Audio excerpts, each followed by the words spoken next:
Welcome back, everyone. This is your host, the DN WhatIf, here with another exciting fanfiction. Today, we're diving into the story of what if Deku was the son of a phoenix? A special shout out to the original creator, CryCaladrius.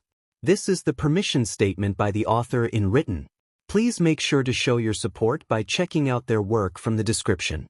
If you enjoy this video, don't forget to hit that like button and subscribe for more fanfiction content just like this.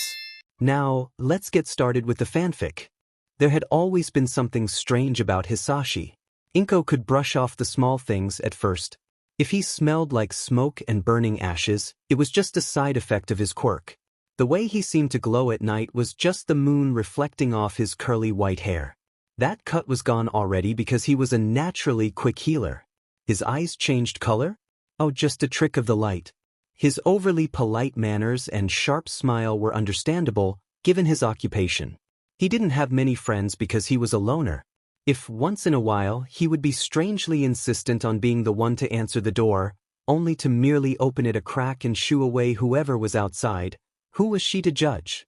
And was it really so strange that every full moon there would be salt piled in the corners of the apartment, a candle burning all night, and strong-smelling herbs scattered atop the doorframe?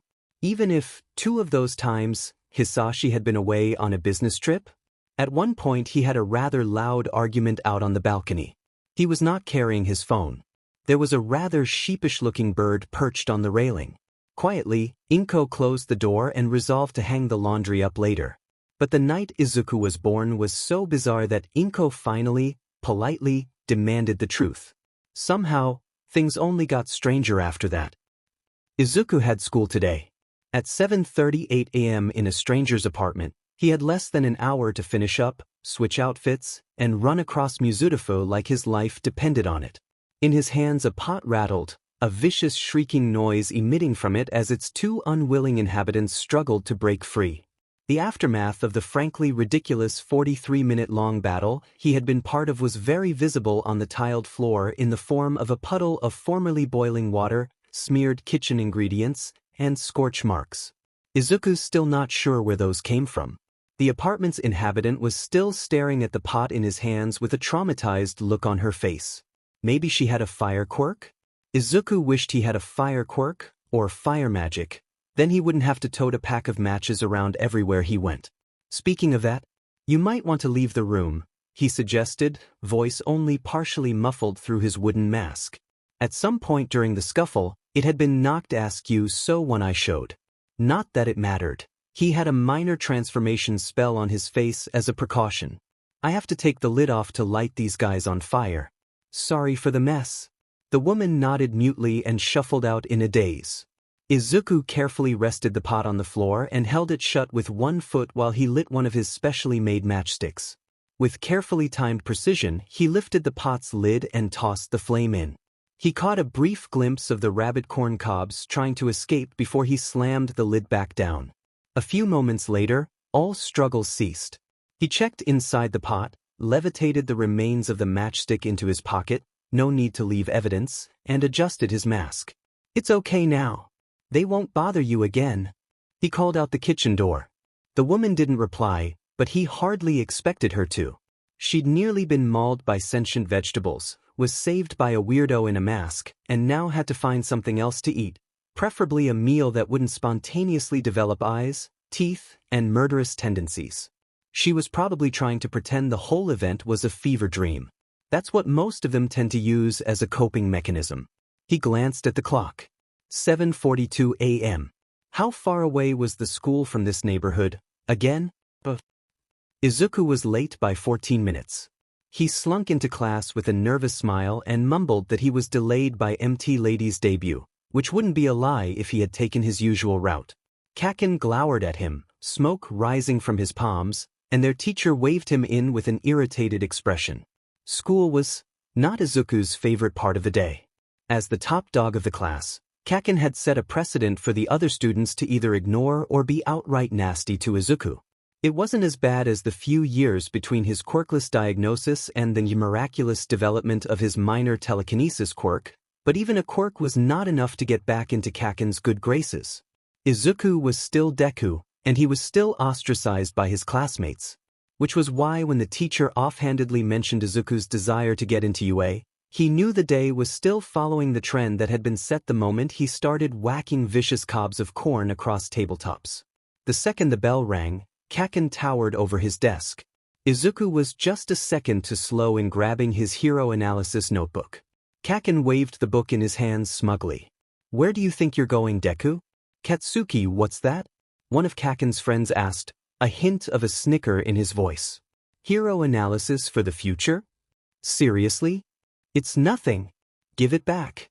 Izuku pleaded. Kaken raised an eyebrow, then quite literally blasted the book out the window. Before he knew it, it was too far to catch with his telekinesis. "Hey, why would you do that?" Kaken scoffed. "Most top heroes have stories about them from their school days. I want the shine of being the only student from this school to make it into UA." He leaned forward, resting a burning hand onto Izuku's shoulder. "So anyway, don't apply to UA, nerd." Izuku had a quirk as far as they knew. He could fight back if he really wanted to. But all he did was duck his head. "Such a pushover," the other friend remarked as they strode away.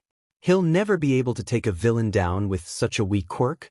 At that, Kaken paused and addressed Izuku again. "Oh, and here's some friendly advice. If you want to be a hero that badly, there's a quick way to do it. Believe that you'll be born with a better quirk in your next life and take a dive off the roof." Izuku's whipped his head up, a mixture of shocked and livid. Kaken met his eyes with a smile, popping a few explosions on his palms. "What?" In a flash his resolve faded. There was nothing he could do. Fighting back had backfired one too many times in the past. Besides, the faster he gave up, the faster Kaken would leave. Case in point. What does he think he's doing, telling someone to go kill themselves like that? Izuku mumbled as he left the school, having waited a solid 5 minutes to ensure the hallways would be clear. If I followed through, his hero career would be in big trouble. But did Kaken hate him that much? "Oi, broccoli head," a voice warbled from the direction of the fish ponds. Izuku slowed to a stop. He'd had yokai address him as such too many times to even hope it was a normal human trying to catch his attention. "Is this your notebook in my water?" Walking over to the pond where he could sense magic, Izuku indeed found his hero analysis floating in the water. A koi fish with spots resembling eyes hovered near the surface. Because those eye spots were blinking sluggishly at him, Izuku assumed this was the yokai. "Right, sorry. Kaken sort of. Do I look like I care?" the yokai asked. "Just get your junk out of my pond." It was a fish, so it wasn't like it had expressions anyways, but Izuku did not mention this. "Sorry." He yelped again before retrieving the book and hurrying away. "It's soaking wet and burnt to a crisp," he observed glumly. "I'll probably have to copy the notes over. At least I didn't write anything down about MP Lady yet." Sighing, he tried to air the book out as he walked. What was Kaken's problem? When he was 4, it was obvious that Kaken had turned on him because he didn't have a quirk. At the time, Izuku had thought all his problems would be solved when he finally mastered his magic enough to pass as a quirk, but the only thing that changed was the excuses behind the bullying. He hadn't understood then, and he didn't understand now. But Izuku didn't need Kaken's approval to become a hero. He had power. He's been saving people for most of his life with his power and knowledge. That's right, don't worry about what other people think.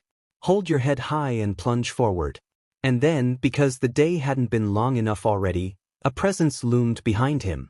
Izuku glanced back sharply. He'd been so lost in thought that he didn't notice the sewer smell suddenly spike. An oozing mountain of sludge had blocked off the part of the underpass Izuku had just walked through, its bulbous eyes swiveling to stare at Izuku. He would have thought it was a yokai, but he couldn't sense any magic. A mutation quirk?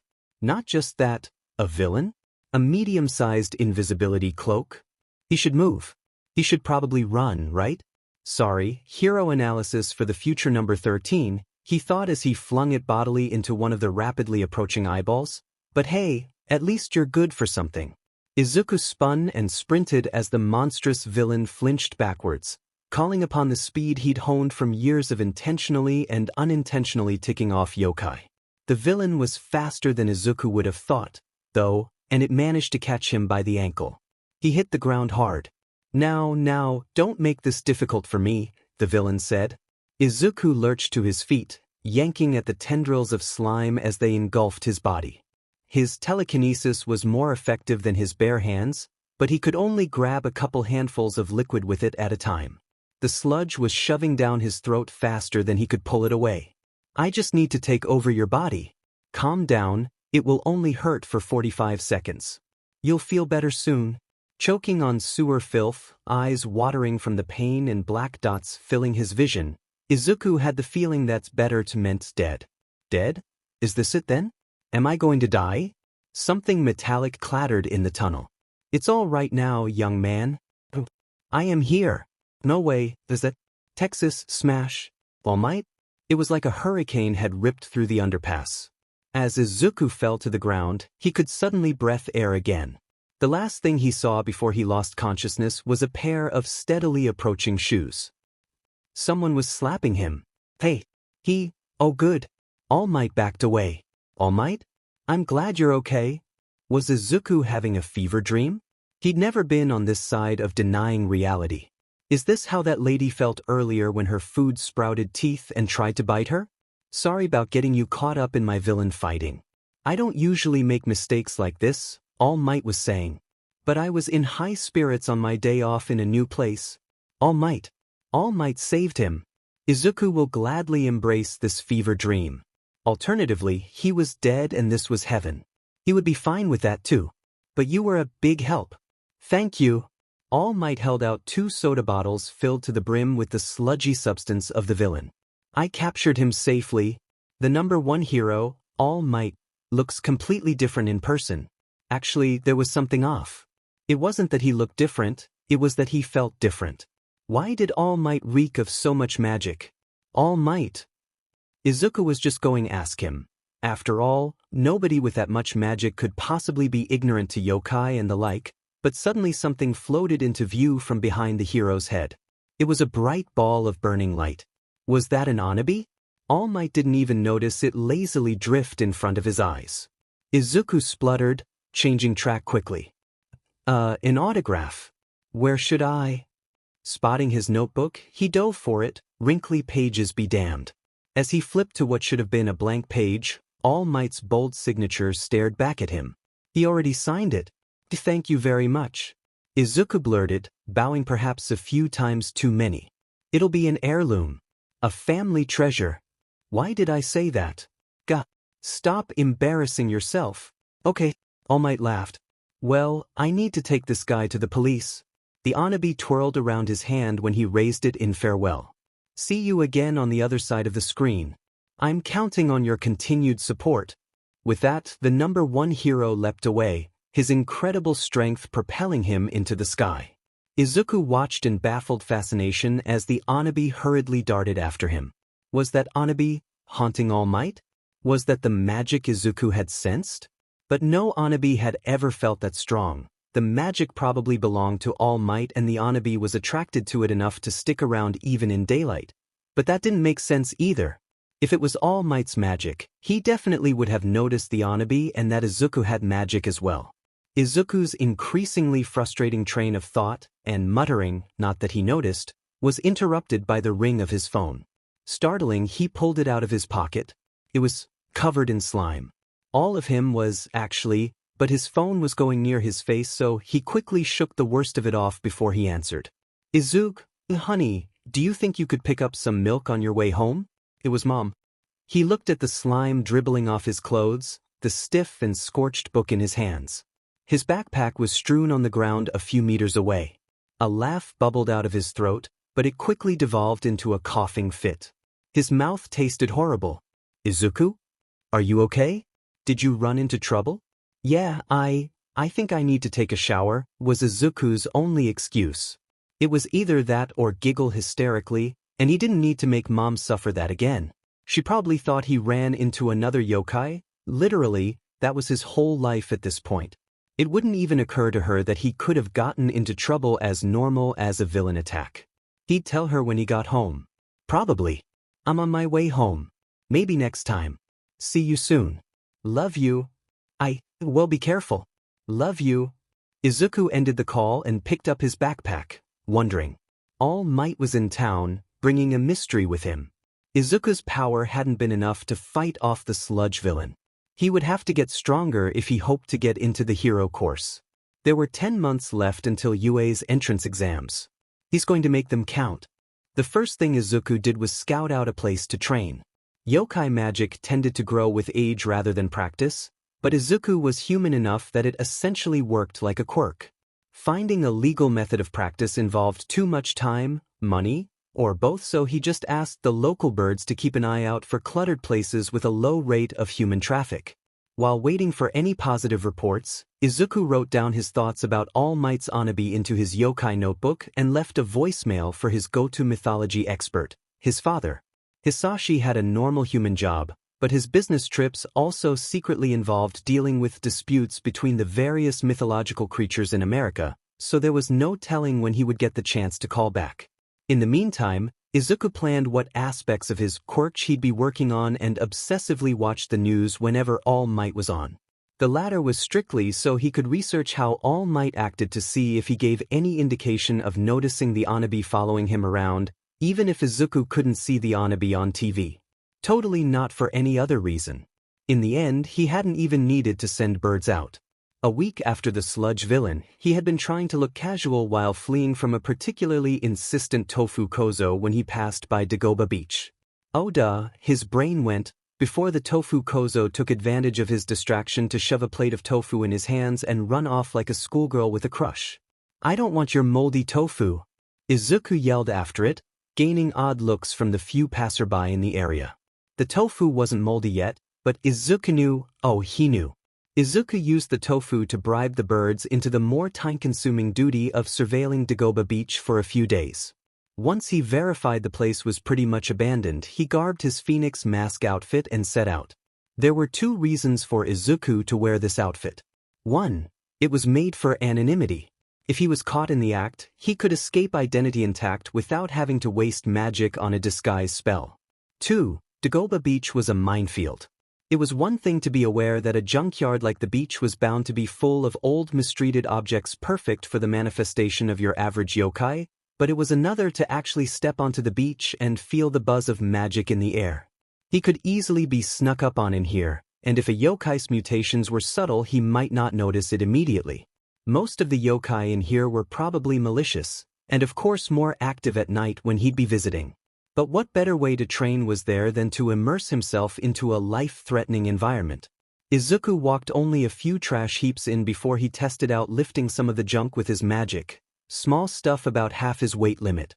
When nothing immediately sought his death, he started sorting out the pile in front of him. Sometimes he would physically lift stuff that was over his magic's limit, taking off as much weight as he could with telekinesis to help maneuver it. While keeping alert for any attacks, it was slow going.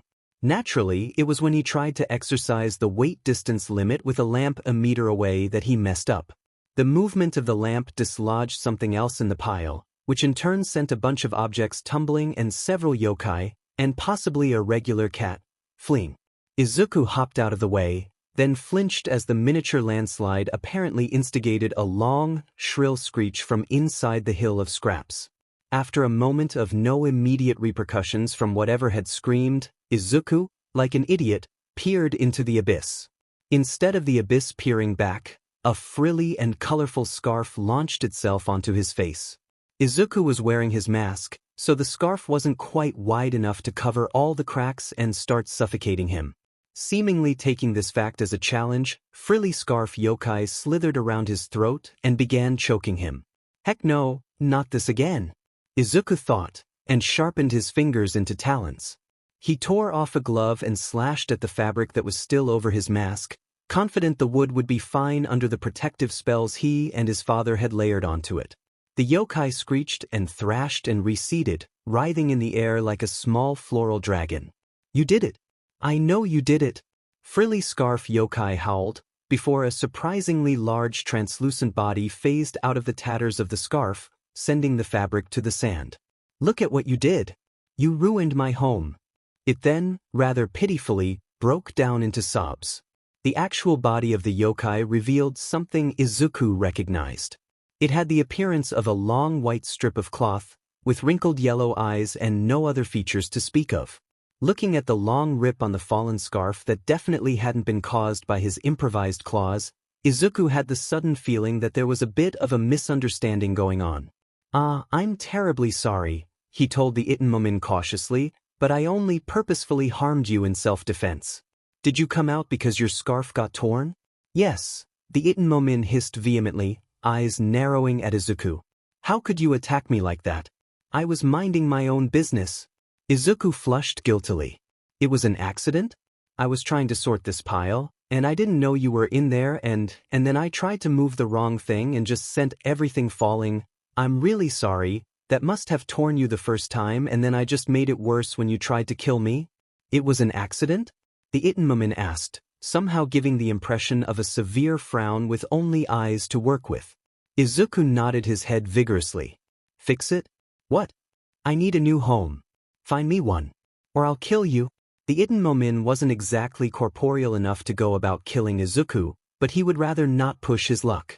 He readily agreed, and before he knew it his night of training had turned into an impromptu fabric scavenging session. By the time Izuku needed to leave the beach he had discovered that the Itenmomin was extraordinarily picky, and got the feeling that it had been looking for an excuse to leave its scarf anyways. When he explained it was time to go home, the Itenmomin had grumbled and insisted that it needed to sleep somewhere during the day. That's how Izuku convinced it to take temporary residence in one of his shoelaces. Yes, a shoelace. He would have to make an adjustment to the house wards if he didn't want his foot to catch on fire. On the way to school the next morning, Izuku tripped an unprecedented amount of times. This is your doing, isn't it? Izuku grumbled into the cement sidewalk. I only give good luck to people I'll be staying with permanently, the Itenmomin said prissily. That means you get bad luck? What about neutral luck? Can't I just have neutral luck?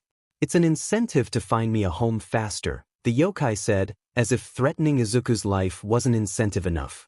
Shoelaces were definitely something you could strangle people with, after all. A few days later, Hisashi returned Izuku's call. Hello, Izuku. His father's voice chirped when he picked up. What was it you wanted me for? Izuku filled him in on his encounter with All Might and the Anabi, and after some brief superhero fanboying on both ends of the phone his dad shared his thoughts. Well, my best guess is that you were sensing the magic from the Anabi. It's not normal behavior for them to haunt specific people, but if it's an old enough spirit it might have gained back its individuality. All Might's not quite old enough for the Anabi to have reached that level normally, so it was probably someone with an exceptionally strong or magical quirk. Or maybe it was a distant relative. Just how powerful was the magic? Dad, Izuku said seriously, it felt like it had as much magic as you. Hisashi spluttered over the line. Well then, it would have to be at least 160 years old then. Maybe older, nearly from the dawn of quirks. Aren't you only, what was it, 80? Well yes, but Anabi are fairly weak spirits. They gain power at a slower rate than I do. I can't fathom how one was remembered long enough to last so many years. I wonder why it's following All Might. Yeah, Izuku was wondering that too. But the conversation wound down from there, devolving into other topics, until Izuku handed it off to his mom and a whole new conversation erupted between his parents. He plopped into bed, staring at an open All Might video on his phone. Just who are you? Izuku thought, pretending for a moment he could see the Anabi trailing behind the on-screen hero. And why does it bother me so much? Do you have a name? Izuku asked a month later, watching a bicycle missing a seat roll itself away. He couldn't lift it with his magic alone, but he could manipulate it to move by keeping it upright and pushing it. He was working on fine-tuning it so that he could move the pedals themselves as well, but for now they only moved in response to the tires turning. No, the Itenmomin was curled in the air behind Izuku. It typically left its shoelace at night, apparently because it was cramped in there. Why? Well, I want to call you something other than the Itenmomin, Izuku said. They both watched in disappointment as the bicycle reached Izuku's distance limit and flopped over. But hey, that was a meter farther than 3 weeks ago. I'm not a pet. I'll come up with a name myself. Alright, Izuku agreed amiably. As the Itenmomin pondered a name, he retrieved the bicycle and moved it to the pile of objects he'd been reusing. That pile consisted of but was not limited to objects such as a collection of paint buckets he'd filled with seawater and a slinky he'd tried to bend into the shape of a dog, but looked more like the three-dimensional interpretation of a scribble. Precision with his magic was harder than he'd thought it would be. "I got it!" his companion cried. It swooped in front of Izuku. "Call me Kutsahimo." Izuku probably should have expected something like this. "How original!" Kutsahimo chortled in response, as if naming itself after its current place of residence was the best joke in the world. "Ah, there you are," a voice said. Izuku turned, and after a moment located a large calico cat sitting on the path he'd carved out. At first he tensed, but after noting there was only one tail he realized it was just a bakaniko. Those were far less likely to bite your face off than their two-tailed counterparts. Some bakaniko could be downright helpful. "Can I help you?" Izuku asked. Kutsahimo was silent, observing the newcomer for a moment before deeming it uninteresting and dancing through the air once more. "There's a problem in the forest," the bakaniko said matter-of-factly. "A human's quirk has gone out of control and it's blocking a shrine. No yokai can get in or out." "Is the forest on fire?" Izuku asked in alarm. Usually only fire quirks had an effect on yokai. If a fire quirk had gone wild in the forest, that was bad news. "It isn't a fire quirk. It can't hurt us, but it can toss us away. It's annoying," the bakaniko told him in that same drab tone. "Some of the yokai might get worked up and violent if they're trapped inside the shrine all night. I want the shrine to be in one piece in the morning. Not to mention violent yokai can hurt each other."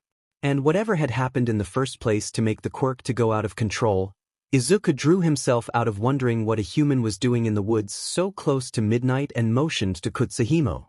"Okay, I'll deal with it." Somehow, he'd never fought an actual person before. "Show me the way." "Kutsahimo, are you coming with me?" Sure, the Itenmomin agreed. The bakaniko took off, Izuku close behind. He mentally reviewed what he had with him. The Sakaki wood matches, an iron dagger, his mask, that was it. None of them were currently under transformation spells, so he didn't have to worry about that. Although at that thought, he did quickly change his red sneakers to a more discreet black. If there was one person there, who knows how many more were. Once they were 20 minutes into the forest, the bakaniko stopped running. "They should be a minute or two ahead," it told them. "I'm not getting any closer." Izuku nodded and kept going. Barely 30 seconds passed before Kutsahimo took the cat's absence as an invitation to fill the silence. "I've never liked cats," it commented. "They get their fur everywhere." Izuku had never owned a cat to speak of, but his childhood doctor had often complained of the same problem, so he opened his mouth to half-heartedly agree. That's when the giant shadowy hand smacked Kutsahimo out of the air. The Itenmomin screeched in surprise, and Izuku gaped as the incorporeal cloth disappeared into the trees. The shadow hand dug itself into a tree and pulled the rest of its monstrous body into view with a low growl. It practically radiated human magic, the out-of-control quirk, which appeared to be a giant living bird shadow monster. Izuku itched for his quirk analysis notebook. Was it an emitter, transformation, or mutation type? If emitter, was it attached or separate from the quirk holder? How intelligent was it? It looked like it was made of shadows. Was it stronger in the dark? Obviously it could see yokai. Could its wielder as well? But could it sense magic? The quirk focused its narrowed stare on Izuku next, so there was a possibility the answer to the last question was yes. Or maybe he'd been mumbling again. A clawed hand lashed out, sending Izuku to the ground as he ducked. There was a creaking noise and Izuku looked behind himself in awe as a tree toppled over away from him, having been sliced in half. That was one powerful quirk. How the heck was he supposed to fight this thing? The arm snapped back to what was probably its normal length. Red, glowing eyes burned as the quirk screeched loudly and thrashed wildly, not even aiming for Izuku this time but tearing another few trees apart. Izuku dimly registered Kutsahimo funneling back into his shoelaces as he scrambled to his feet, thinking hard. The quirk was acting just like how Kutsahimo had when Izuku had torn up the scarf. Maybe he could take the same approach, talk it down. As Izuku gulped in anticipation, getting ready to move in case he only attracted the quirk's wrath, he wished he had his father's ability to control birds. It would probably have worked on this quirk. Excuse me. It's okay. You can calm down. What are you doing? Kutsahimo hissed from his foot. The quirk swiveled to face Izuku again, lunging forward. He dove for cover, needing to yank his clothes with his telekinesis in order to evade the bite that scooped a boulder's worth of dirt from the ground. Who's there? A hoarse voice yelled. Get away. I can't control him. It's an emitter, then, Izuku thought, not sure how to handle that revelation. On one hand, attacking the quirk directly wouldn't hurt the human unless they shared pain. On the other hand, the quirk might be able to hurt its own wielder. How does your quirk work? Izuku hollered back, tugging himself along with telekinesis once more as another swathe of land was assaulted. He was accumulating minor scratches and bruises from flying debris, but so far had successfully avoided any direct hits. Will it hurt you? There was a moment of hesitation, but the voice finally replied.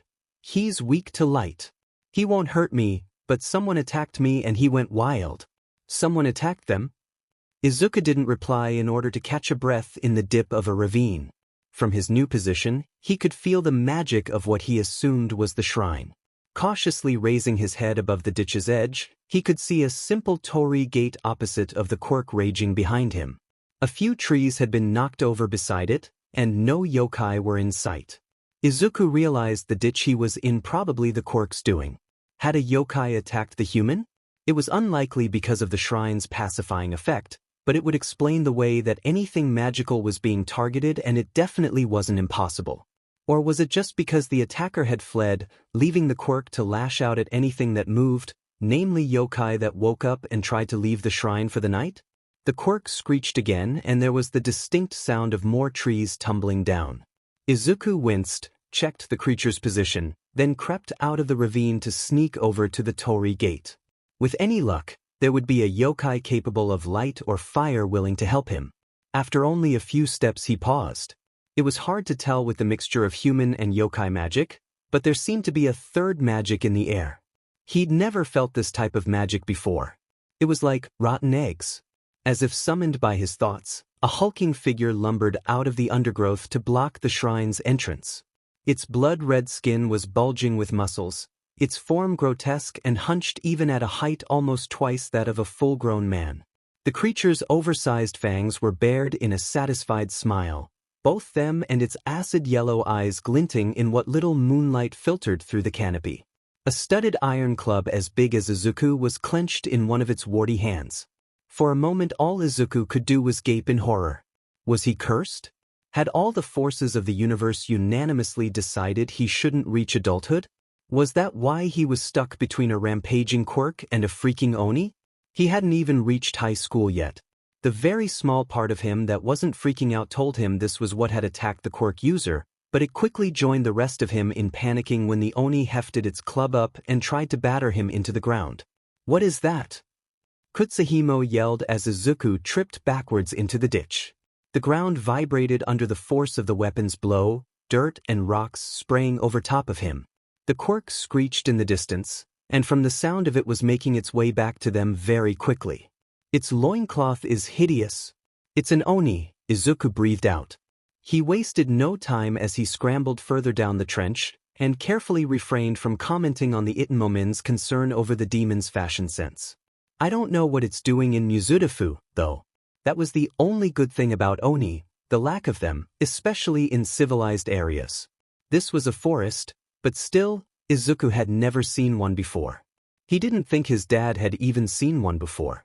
There was a groaning noise, and Izuku hastily jumped forward as a tree fell behind him.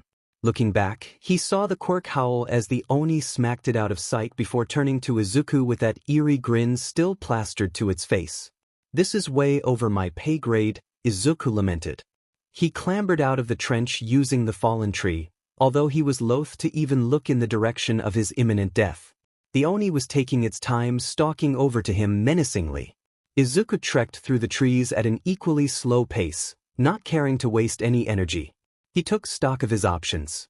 The matches wouldn't do anything against a yokai that was this physical and possibly magic-resistant if tales of Oni being sorcerers were true. His telekinesis wasn't strong enough to move the club. It was iron and huge. His dagger was the best choice, especially if he made it bigger or into a sword with a transformation spell. The only problem there was his arm strength, but maybe if he used his telekinesis. Whoosh! Look out! Kutsuhimo cried. At some point Izuku had taken his eyes off the Oni. Staring at the ghostly blue fireball barreling at him, he reflected that had been a big mistake.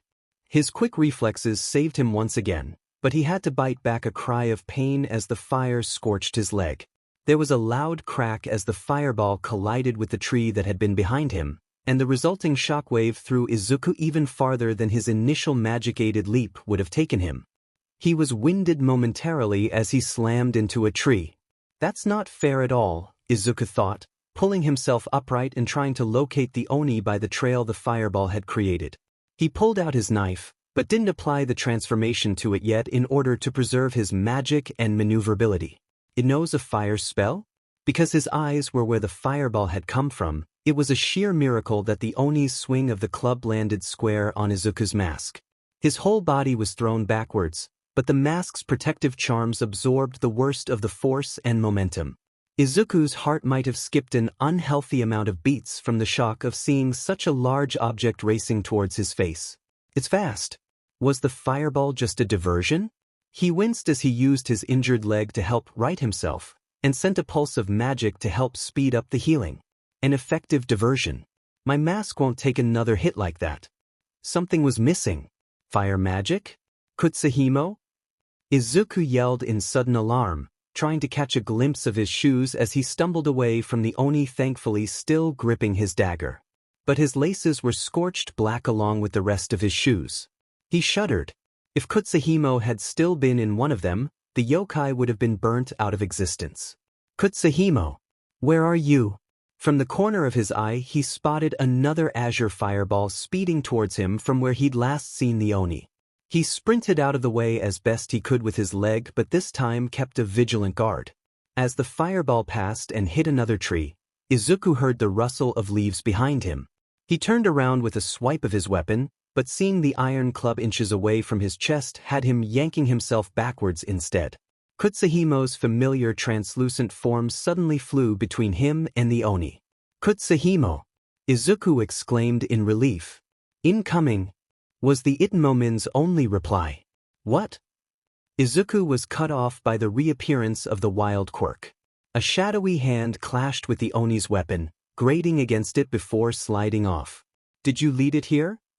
Izuku asked in disbelief, before turning tail and running for his life. He was glad the fireballs hadn't actually caught stuff on fire, otherwise they'd really be in trouble. Not that he wasn't 90% sure his parents would soon be attending his funeral. It can take down the Oni, can't it? Kutsuhimo said, flying beside Izuku. No, Izuku said. It very much can't. Didn't you see the Oni send that thing flying? Even if it beats the Oni, how am I supposed to take the quirk out? But the Itmomin had the right idea. The Oni had fireballs. He could at least wait for the Oni to knock the quirk out of commission, and figure the rest out from there. With a quick word to Kutsuhimo, Izuku put away his knife and made his way back to the large tussling creatures. Observing them, Izuku had the realization that the Oni wasn't using the fireball spell against the quirk, instead using its club as its only form of attack. Was it a distance thing, or had it run out of magic? Only one way to find out. Oi, stinkface! Izuku yelled. The Oni turned its head, smile twisted into a grimace, but the quirk kept swiping away at its opponent. Yeah, you know who I'm talking about. Come and get me. It wasn't particularly insulting, but it did the trick. The Oni lost interest in the quirk and lunged at Izuku, and they quickly fell back into the chase. As soon as Izuku looked away, he heard a fireball coming towards him. Kutsuhimo fled to the treetops, probably not to be seen again until magical fire was no longer running rampant. Izuku dodged, looked for the Oni, and dodged the club attack. It continued in this manner as he ran in a large circle back to where the quirk was. Every time he lost sight of the Oni, a fireball would come streaking towards him and the demon would sneak up on him as he avoided it. It was a hard process. Izuku had a sprained ankle and bruised ribs now to replace the burned leg that his magic had healed. But eventually it paid off. Izuku saw the quirk thrashing in front of him and heard the fireball raging behind him. He darted out of the way, pulling his dagger in anticipation of the Oni making an appearance, and watched in satisfaction as the quirk took the fireball straight to its shadowy feathers. It rapidly shrunk, revealing the bird-headed semi-conscious teenager now kneeling on the ground. Surprisingly, the Oni was now lumbering towards the quirk user. Izuku realized with a flash of alarm that it intended to finish him off while he was vulnerable. But then icy cold determination filled him. Now was the perfect moment after all. He used the last of his magic to change the dagger into a sword.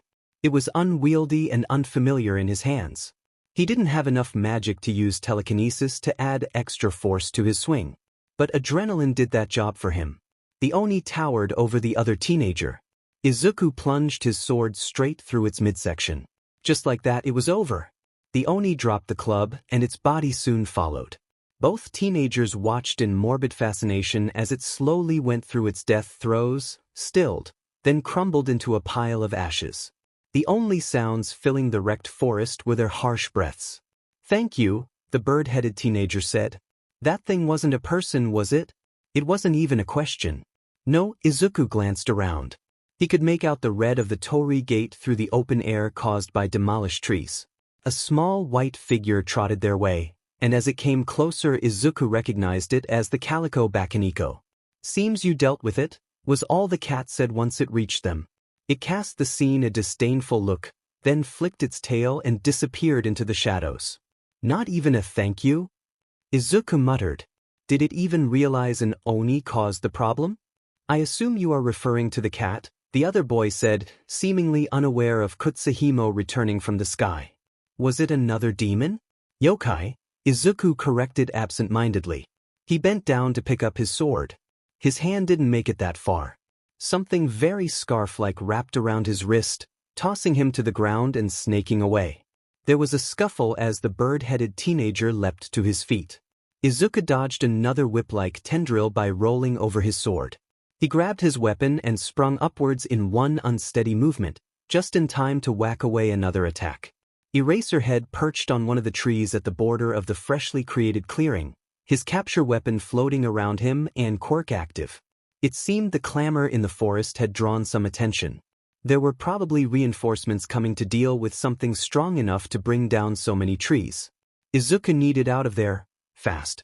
The capture weapon snagged his sword next, creating a tangle that trapped both the blade and his wrist. He struggled against it, eyeing another rapidly approaching fold with fear.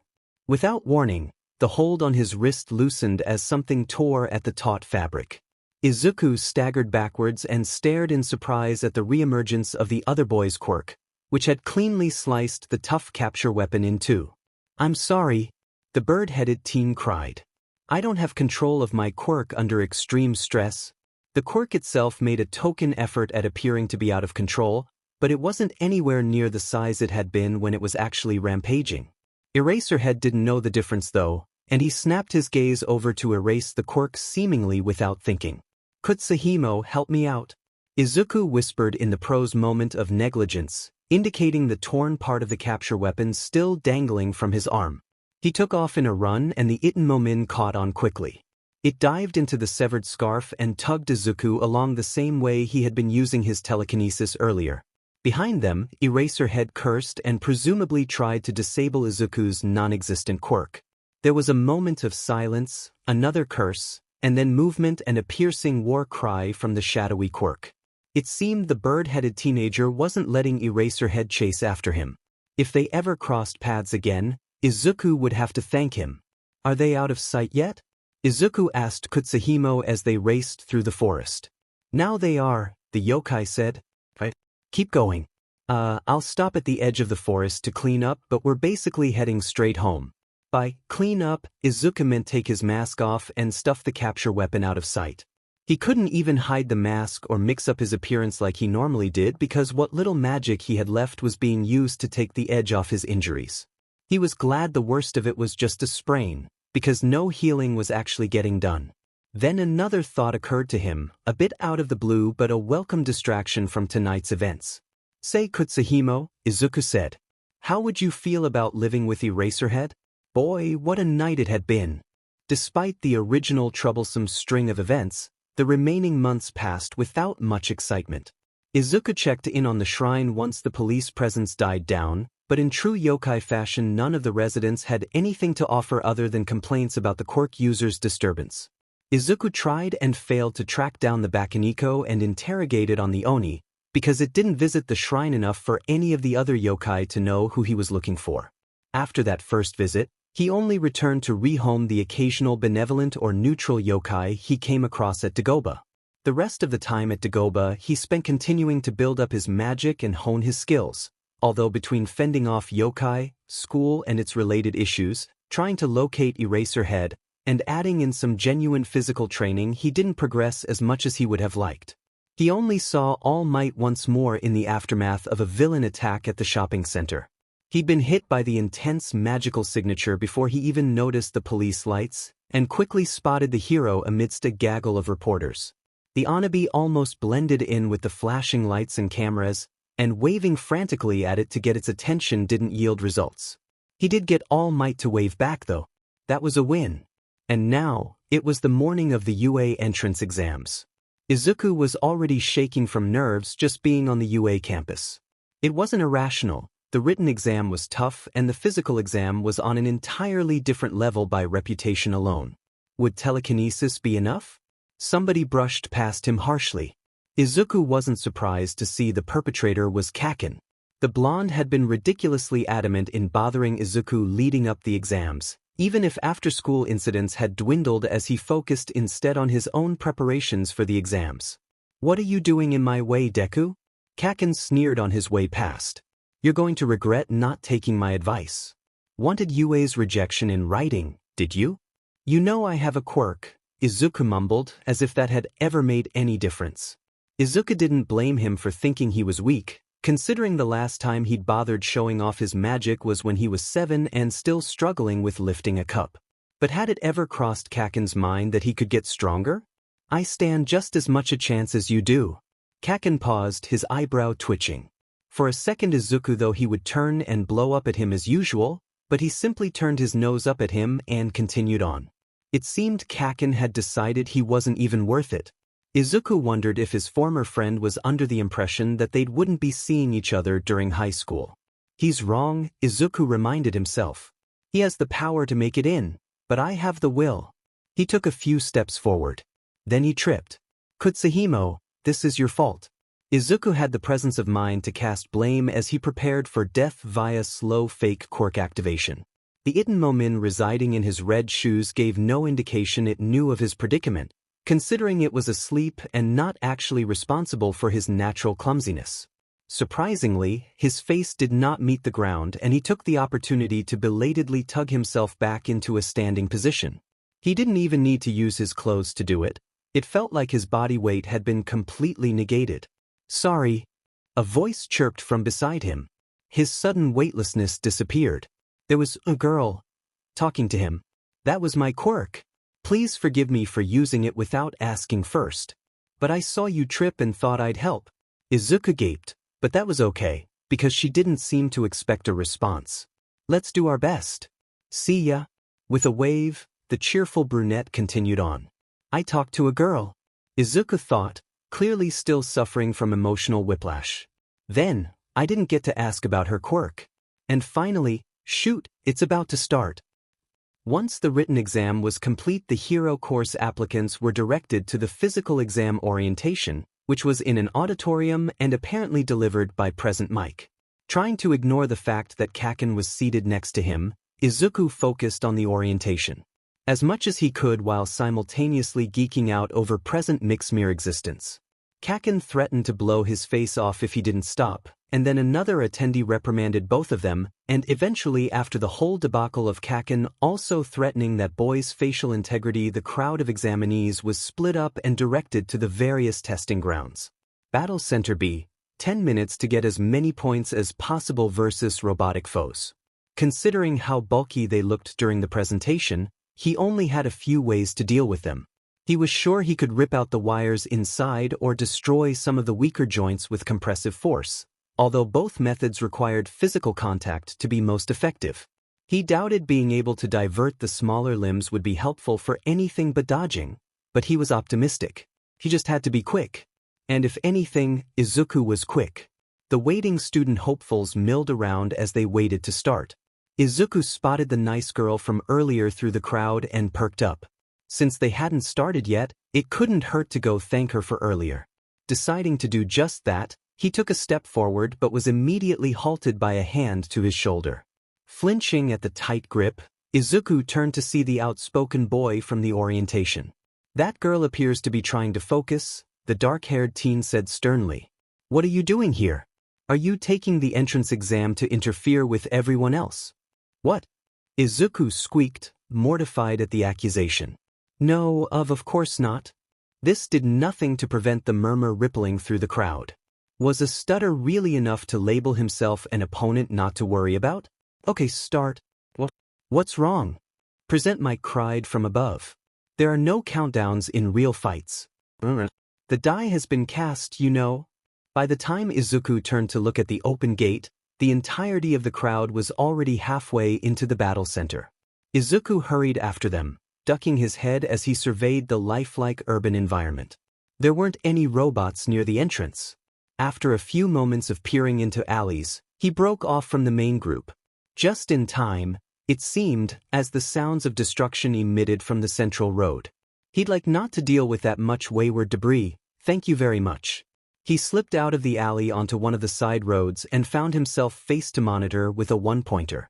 Target acquired. "I'll kill you." It bleeped menacingly with a swipe of its arm. He leapt backwards and got a good view of the extendable part that the rest of the arm was mounted on, the same mechanism that made up its neck. "I can tear those apart if I stick my hands between the plates, but that's too risky. But the neck is only connected to the head by a small piece that I can definitely crush. I just have to get up there." Before he could do anything, though, the robot was blasted apart by a glittering laser. "Thanks for distracting it," a flamboyant blonde boy said with a wink, at the same time Izuku was yanking a piece of the resulting shrapnel away from a passing examinee. "Merci. We make a good team. But I don't think we'll meet again. Adieu." The laser boy dashed away after delivering that less than uplifting comment. Izuku shook his head and looked for other faux villains. He located a free two-pointer just as the remaining 7 minutes were announced. Its head didn't have the same weakness as the one-pointer did, but he managed to climb onto its back where he would be able to mess with the wires inside the main body. He gripped the tail first and broke the tip off with the extra pressure his telekinesis allowed for the crushing trick, then put his palm on the metal frame beneath him and tore blindly at the inside. He did something right, considering the villain shuddered and collapsed to the ground. From then on, Izuku made progress slowly. He could deal with 1- and 2-pointers at a decent rate, but 3-pointers weren't efficient because there were no easy weak points to tear and the large body made it impossible to tear out wires without time-wasting trial and error. Whenever he ended up in a crowded area, he kept getting distracted with making sure other examinees weren't hit by the abundant debris that seemed to be flying everywhere. Izuku only just earned his 20th point when the entire cityscape shook. He had to use his magic to land off of the one-pointer on both feet. Down the street, dust clouds erupted as the corner of a building fragmented. A large shadow was cast over the teenagers fleeing past Izuku. Craning his head up with dread, he realized this was what Present Mike had called the zero-pointer. Was taller than even the fake buildings. No wonder they don't expect us to fight it, Izuku thought in horror.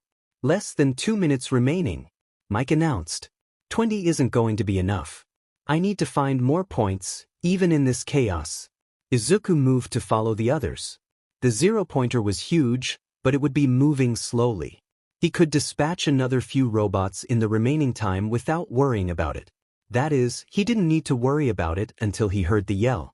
That was all it took for Izuku to switch track against the flow of the crowd. He swept away as much dust as he could until he could see the fallen applicant who, surprisingly enough, was a familiar bubbly brunette. Her foot was trapped under a pile of fresh rubble that she was straining to escape. Izuku had noted earlier in the test that her floating quirk relied on 5-point contact, but it would be hard for her to twist around to touch what was pinning her down without aggravating her foot. And she'd been using her quirk a lot. She was probably close to or past whatever her limit was. No relying on that.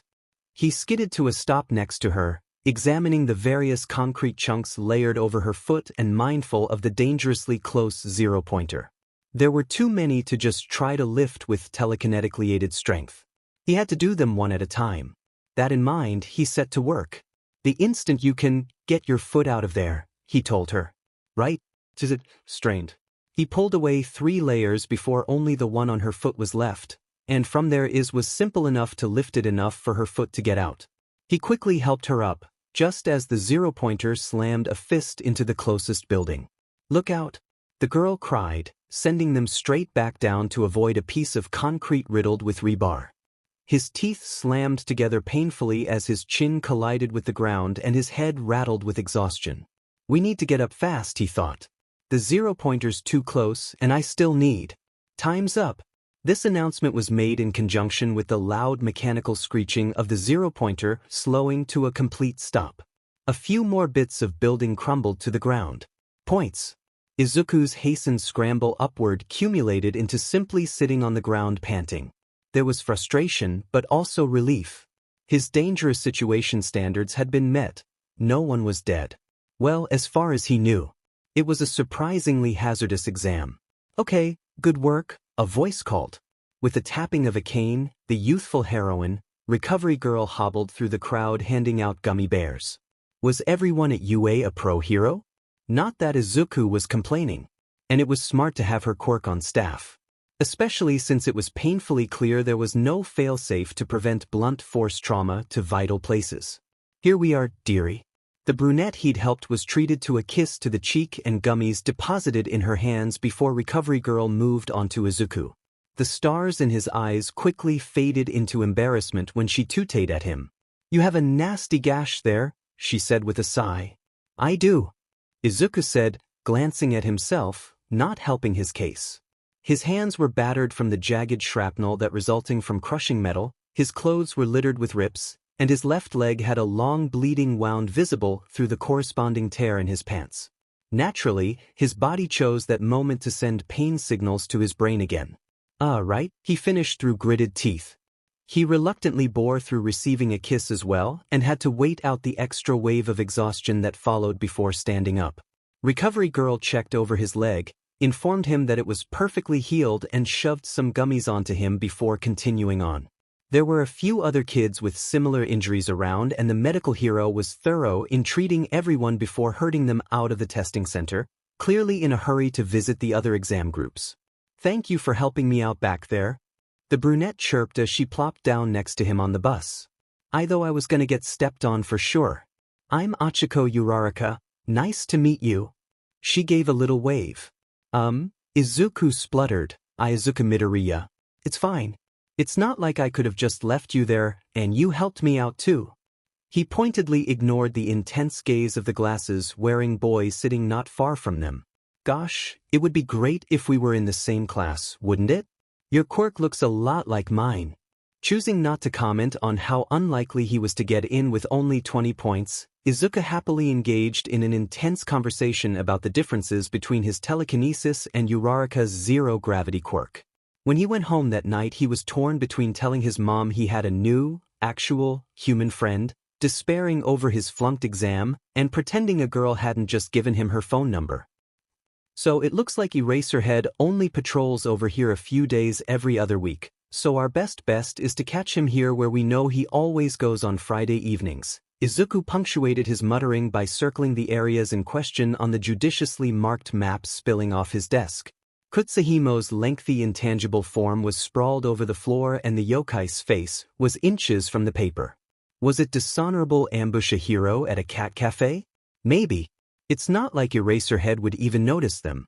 Izuku just had to get close enough for Kutsahimo to get into Eraserhead's scarf. Apparently, there was a distance limit from any intact current object of residence, which had made getting close enough while donned in pseudo-vigilante gear tricky, and then everyone would be happy. Izuku gets rid of the yokai setting off the window wards in the middle of the night, Kutsahimo gets the ideal host/home, and Eraserhead gets, a guardian spirit? Izuku wasn't really sure how actively helpful Itenmomin were to their host's owners. Kutsuhimo's perpetual irritation manifested in minor if annoying bad luck. Would good luck mean Eraserhead's capture weapon? Would never tangle or something? Anyways, in civilian clothes Izuku wouldn't stand out at all. He would walk past the cafe while the underground hero was inside and then head home. Simple as that. That Baku is looking at me funny, Kutsuhimo scowled before engaging in a staring contest with the droopy-faced, taper-like yokai that had been following Izuku for the past half hour as they hovered around the cat cafe. The speed at which the Baku burst into tears could have given Izuku a run for his money. Darn it! Eraserhead had yet to show his face. He always came sometime during the evening but never with a set schedule.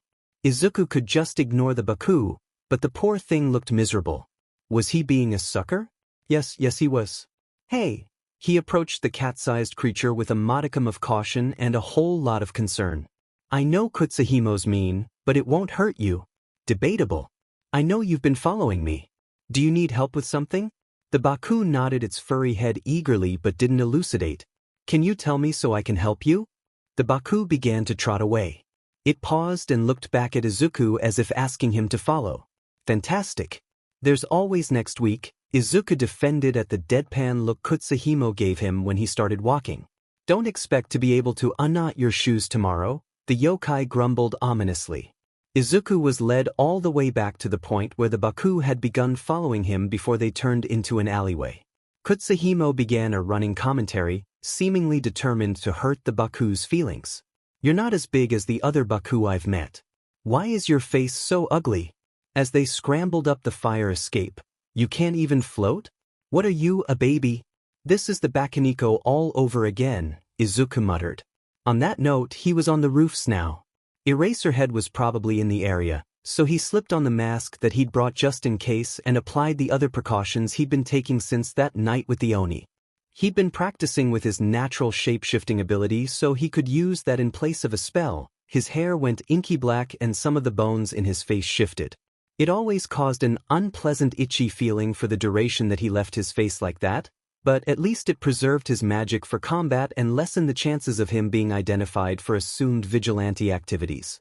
His mask had been completely knocked off at least 3 times since the Oni attack, once in the presence of heroes that had been responding to yokai-induced commotion.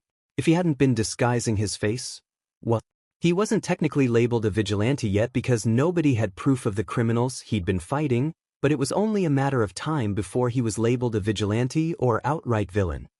It only took 15 minutes, with 45 minutes left until the cafe would close, for the Baku to come to a stop in a more residential area with less apartments. Actually, it came to a stop in someone's backyard. Izuku lingered on the street. You look like someone tossed the animal kingdom in a blender and then threw the result up, Kutsuhimo was saying. That's very rude, Izuku said. It sort of looks like a puppy, albeit with the snout of a tapir and coarse stringy fur, but the miniature elephant ears really sold the puppy look.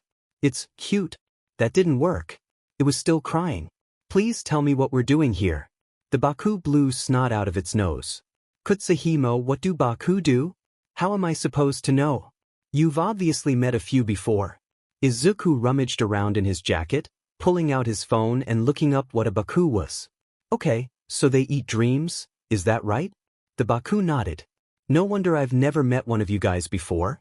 There's not really any other yokai that would make problems for you, except maybe that one that steals pillows. Is that what's wrong? It shook its head. Izuku frowned and started Googling the heck out of sleep-related yokai, but every question he threw at the Baku was the wrong one. Oh, whatever. He threw his hands to the air in surrender. Kutsuhimo, go look and see if anything is going on in there. Please. Fine. All of the lights were off, so the residents must have gone to bed already. If Kutsuhimo didn't find anything, Izuku would have to get the Baku to show him exactly where the problem was, which meant breaking and entering at the same time as entering an unknown situation. The Itmomin swooped back through a window. Some foreign demon is trying to strangle a human in there, it reported, casually. What? Izuku exclaimed. He moved for the window so fast he nearly tripped. The Baku skittered away. Show me. He was so jittery it took him 5 seconds longer than it should have to remotely open the window, and then he was diving into a homey kitchen and sensing the foreign magic for himself. Kutsahimo led him up a flight of stairs, which he took at the speed of light while praying that he wasn't being as loud as he thought he was being, and bursting into a drab bedroom. The occupant, who looked to have fallen asleep at the desk rather than in the bed, was rigid in the grip of a goblin-like creature. His eyes were open, so Izuku assumed he was awake, but he didn't so much as twitch despite his terror-filled expression saying he very much wanted to. Not a yokai? Perfect. It was with great satisfaction that Izuku didn't even have to move from the doorway to yank the unknown mythical creature right off the boy's chest. There was a loud gasp and coughing as the purple-haired teenager regained the ability to breathe. The goblin creature struggled in the air until it slipped right out from the hold of his magic. It snarled at Izuku and Kutsahimo and scurried toward them with sharp claws. Since physical contact was probably what caused the paralysis, Izuku grabbed it with telekinesis again and bashed it against the wall above the bed hard enough to shake the window. The former victim watched all of this with what Izuku had long ago labeled the WTF is happening expression. The goblin continued screeching. "You don't happen to know what this is, do you?" Izuku asked. The boy startled, then pointed at himself. "Yes, I'm talking to you." It's not like he could see Kutsahimo outside of its shoelace. "I can't even see whatever the thing is." Wow, full invisibility even when directly attacking someone? He'd thought it was too physical for that. Would fire be more effective than the knife? Well, Izuku would rather not commit arson again. You never knew what worked with foreign magic. He'd try the knife first. The look the purple-haired boy made when he pulled out his dagger and stabbed the goblin was priceless. It was made even better by how anticlimactically the creature keeled over and died. Izuku holstered his knife without wiping the gore off it and looked at the body slumped on the floor. What was he supposed to do with it now? It wasn't disintegrating. He kicked it. Apparently that was effective enough, because the body promptly faded out of existence. Shrugging, he turned to leave. "Hey, who are you?" the boy yelled. Then the hallway light turned on, accompanied by the shouts of people who were presumably his parents. Izuku shamelessly chose to turn back around, ignore the boy, open the window, and hop out. Phoenix, Eraserhead greeted him, leaning on the fence and slurping his cat-themed cup of coffee. "They gave me a name already?" Izuku thought. Heedless of Izuku's inner denial of vigilantism, Eraserhead set down his coffee and flung his capture weapon at him. Kutsahimo let out a shriek of joy and promptly disappeared into it, which caused the scarf to immediately falter in its path to Izuku.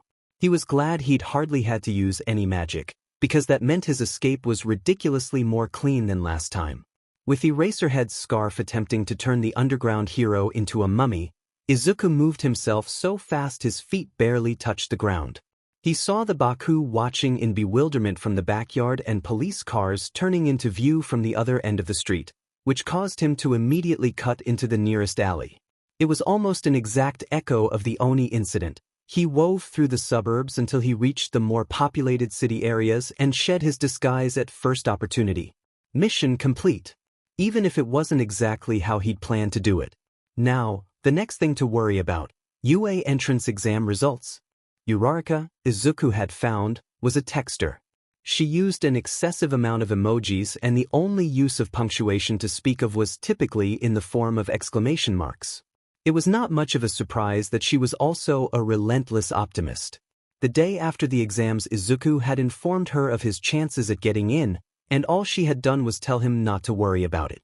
She had then proceeded to go radio silent for the next hour or so, but Izuku was sure that was unrelated. Probably. She hadn't done anything extreme, right? Anyways, with her being an avid texter, he was surprised to find that she was calling him on Saturday morning. He stared at the phone as if it were a foreign object. He should probably answer. Uraraka? The soul-piercing screeching on the other end made him drop the phone. He scrambled to retrieve it, but did not hold it up to his ear again. "Are you in trouble?" he exclaimed. "Do you need help?" "I got in," was the only explanation he got before she devolved into an unintelligible blend of words, laughter, and sobs. "You what?" He then tried to leave his room, but slammed into the door frame. "Your letter came?" Walking out properly, he called, "Mom, do we have mail?" The ensuing loud gasp answered that question. Did you get in? He managed to hear through his pounding heart as Inko eagerly handed him the sealed envelope. I don't know. I haven't opened it yet, he hissed, voice raised to an unnatural pitch. He was ushered into his room. I'm going to open it and call you back, okay? This was, as he soon found out, a terrible idea because watching All Might declare him a UA freshman did not leave him in any state to dial Uraraka back until over half an hour later. Midori, wait up.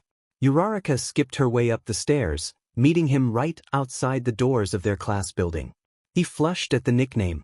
You Uraraka? Oh geez, she looks good in a uniform. Izuku self-consciously readjusted his tie.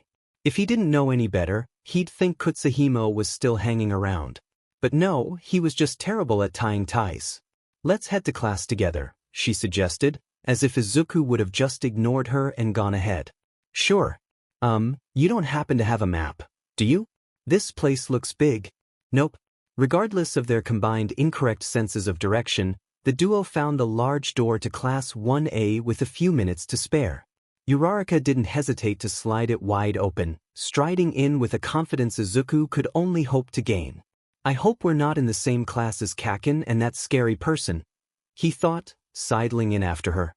Don't put your feet on the desk. Scary person was demanding in front of a nearly full classroom. Huh. Kaken, naturally being the perpetrator, goaded the intense blue-haired boy with a smirk. Don't you think that's rude to the UA upperclassmen and the people who made the desk? Kaken spat an insult back and the two went back and forth, a bizarre conversation split evenly between rudeness and politeness, until both of them noticed the newcomer's entrance. Kaken seethed as he laid eyes on Izuku, doubtless remembering their confrontation after he'd learned that Izuku had made it into UA. Scary person, Tenya Ida, apparently, straightened up. Izuku balked as all the teenagers in the classroom swiveled their heads towards him. Good morning. Ida marched towards them. I am from semi-private academy. My name is... We heard. Izuku blurted. I'm Midoriya. Nice to meet you, Ida. And I'm Uraraka. She added. Midoriya, you realized there was something more to that practical exam, didn't you? Ida asked. For a moment, Izuku was confused. Then he realized he was probably referring to the rescue points. Was that what he was staring at me after the exam for? I had no idea. I misjudged you. I hate to admit it, but you are better than me. WhatIf? No, it's fine. I didn't know anything. Ignore him. He's totally amazing, Uraraka said, clearly trying to make him spontaneously combust. He was freed from his embarrassment as she began to ramble about what the school day would be like. Then, strangely enough, he felt magic inch its way into range. That's weird. Is there a yokai in the hallway? Before he could look, someone piped up, Go somewhere else if you want to play at being friends. Outside the doorway was a sleeping bag with a face. Since he had just noticed the magic, Izuku did not deem the accompanying appearance of what looked like a yokai to be particularly surprising. What was surprising, however, was the look of horror Ida and Uraraka shared. This is the hero course, sleeping bag yokai delivered in deadpan, putting a juice pouch to his mouth and slurping it. It wasn't until he stood up and shed the sleeping bag that Izuku realized what was going on. It took 8 seconds before you were quiet. Time is limited. You kids are not rational enough. Izuku tried very hard not to stare accusingly at the very familiar scarf. As if his despair had woken up the resident, Kutsahimo briefly lifted its face out to wink at him. I'm your homeroom teacher, Shota Aizawa. Nice to meet you. Of all the pros, he had to have Eraserhead as his homeroom teacher? The same underground hero he'd just assigned Kutsahimo indefinitely to. What has he done to himself? The underground hero pulled a PE outfit from the sleeping bag and tossed it at Uraraka, who caught it with a yelp. Put these on and go out onto the field, Aizawa ordered, proceeding to distribute the clothes to the rest of the students and then ambled down the hallway without even stepping foot in the classroom. What are you waiting for? Ida said, herding the stunned class out into the hall. We must head to the field. A quirk assessment test? What about the entrance ceremony? The orientation? Uraraka reasoned. If you're going to become a hero, you don't have time for such leisurely events. UA's selling point is how unrestricted its school traditions are. That's also how the teachers run their classes. This will be like those physical assessments you took in junior high, but using your quirks. Bakugo, you finished at the top of the practical exam, right? In junior high, what was your best result for the softball throw? 67 meters. Then, try doing it with your quirk. You can do whatever you want as long as you stay in the circle. Kaken stalked up to the marked area after grabbing the softball. He did a few stretches, then used his quirk to blast the ball into the air with a war cry. Die! Izuku heard a few students echo his word of choice in confusion. Know your own limits first, Aizawa said, checking his handheld device as the ball hit the ground far in the distance. That is the most rational way to form the foundation of a hero. The measurer displayed 705.2 meters. Kaken dusted his hands off, viciously grinning at the shocked faces of some of the students. What's this? It actually looks fun. A pink-skinned girl exclaimed. We can use our quirks as much as we want. As expected from the hero course. It looks fun, huh? Aizawa's mouth twitched in a way that didn't bode well. You have 3 years to become a hero. Will you have an attitude like that the whole time? Alright. Whoever comes in last place in all 8 tests will be judged to have no potential and will be punished with expulsion. Seriously? That seemed harsh. Weren't the entrance exams enough? Was this an empty threat? Izuku couldn't tell. It was only the first day of school. He had no idea how things worked. The simplest thing to do was assume it would be followed through on. Last place will be expelled? It's the first day of school. That's too unfair. Uraraka cried. Life is unfair. Heroes have to expect the unexpected. For the next 3 years, UA will do all it can to give you one hardship after another. Go beyond. Plus ultra. Aizawa narrowed his eyes. Overcome it with all you've got. Demonstration's over. The real thing starts now. Izuku was surprised by how well he did. Telekinesis had a lot of applications, and there wasn't a single activity he couldn't use a little magic to help bolster his score. Slowly his worry about his progress faded. No, the only thing causing him stress was Aizawa's watchful eye. Telekinesis and related quirks were fairly common, but he couldn't help wondering if Eraserhead would notice the familiarity of his power. To make matters worse, he'd recognized the quirk of one of the other students. It was the bird-headed teenager he'd saved from the Oni, and he'd been staring at Izuku ever since his sentient quirk came out to do the tests. All right, that's it, their teacher announced as the last student finished up. I'll tell you the results. The total is simply the marks you got from each test. It's a waste of time to explain verbally, so I'll show you the results all at once. A holographic list of the results flickered into view. Izuku found himself around the top third. Most of the other students had done really well on a couple tests, but couldn't apply their quirk to as many as he, and the top student, Momo Yaoyorozu, who just pulls stuff out of her body what the heck, could. Of course, plenty were in better physical shape than Izuku. Kaken shot him a venomous look. It was all he really could do. The sweet security of all your teachers being pro-heroes. What? A short boy with dark purple balls in place of his hair shrieked. There's no way I got last. How'd that invisible girl do better than me? Excuse me? Said invisible girl exclaimed. Mineta, Aizawa stated. Pack your bags. You clearly have no potential as a hero. The boy spluttered in tears, then stomped away. The class watched in awe, fear, and disbelief. You were serious about that? The girl with the spiky ponytail breathed out. Aizawa looked her dead in the eye. This is the hero course. There's no room for messing around.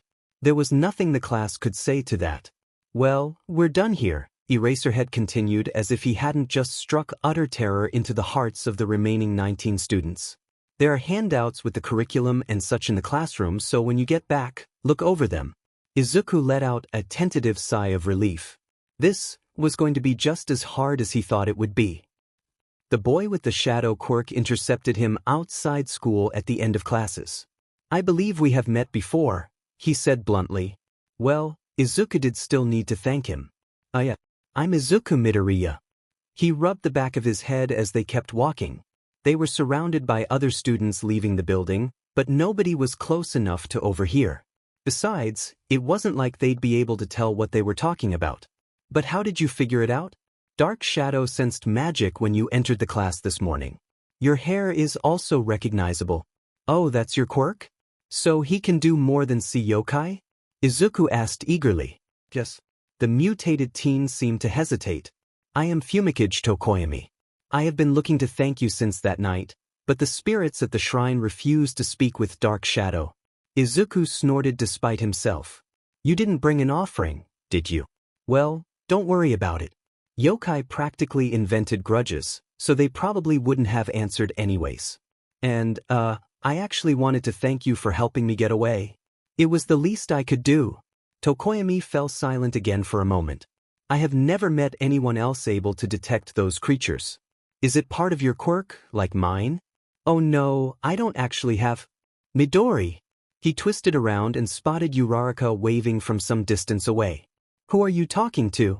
Izuku waited until she caught up before introducing them. Topics sufficiently muted, Uraraka initiated a conversation about the events of homeroom that morning as well as how the rest of the day had been. Somehow as they began walking, Uraraka being the most likely cause, Ida joined their little group. Dark Shadow even came out and shyly introduced himself. A giddy feeling settled itself in Izuku. It was only the first day, and people already wanted to talk to him? UA was going to be challenging, but it was also going to be worth it. The second day of school brought on a new challenge, hero basic training.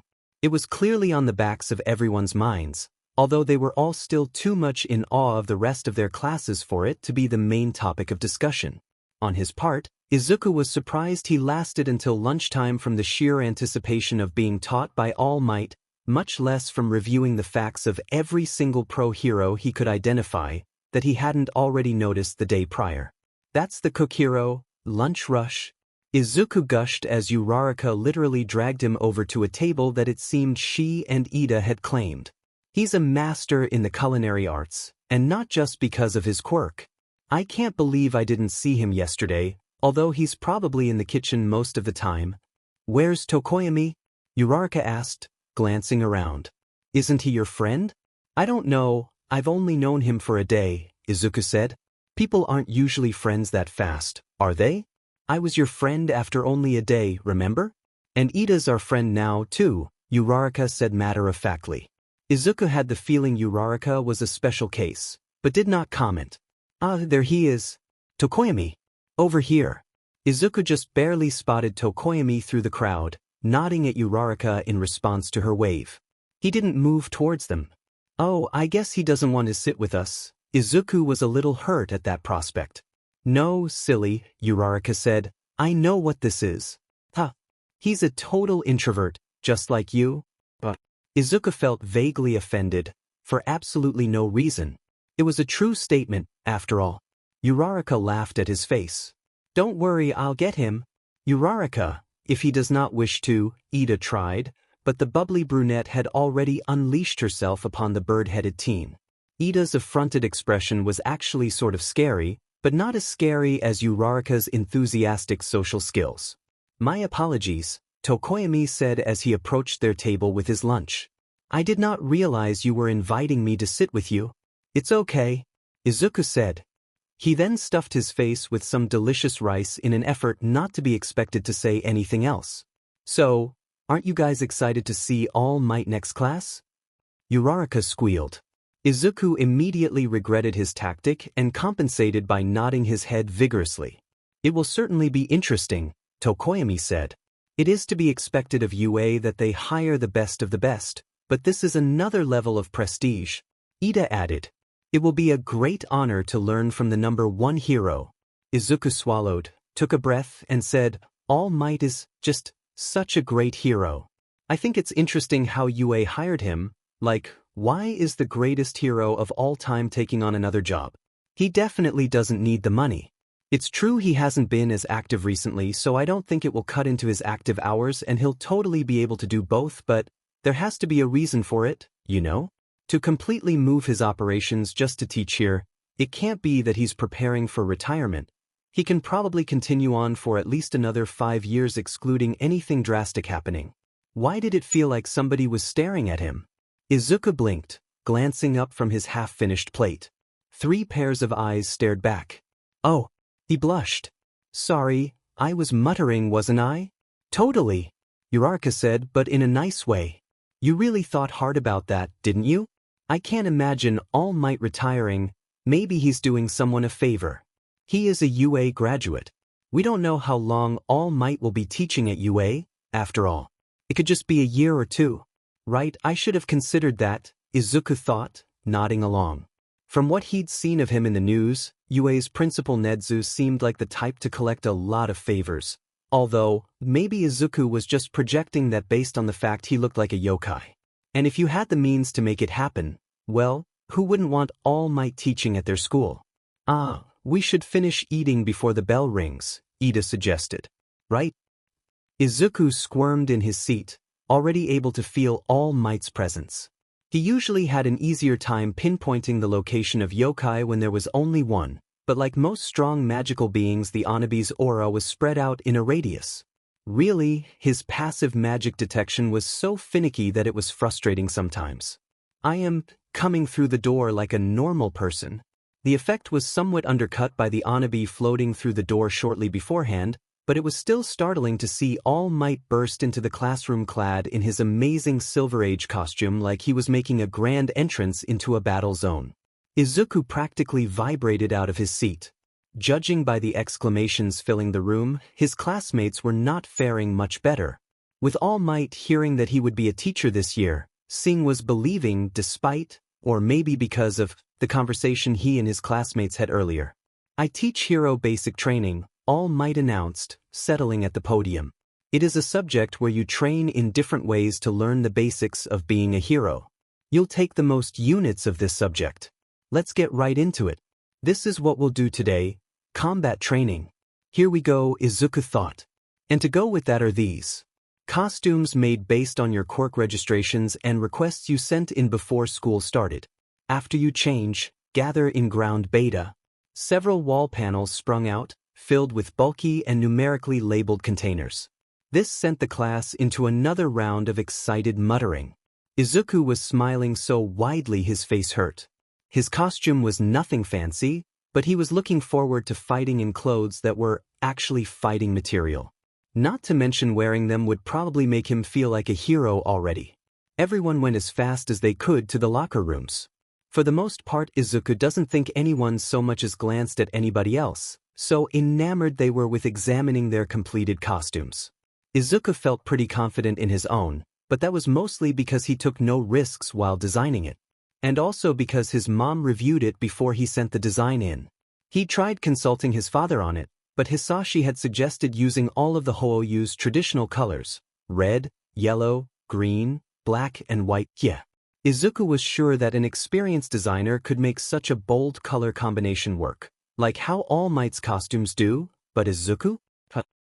Especially since he used those colors for his phoenix mask, which was both proof how gaudy they could look and was not an association he wanted to hint at so blatantly.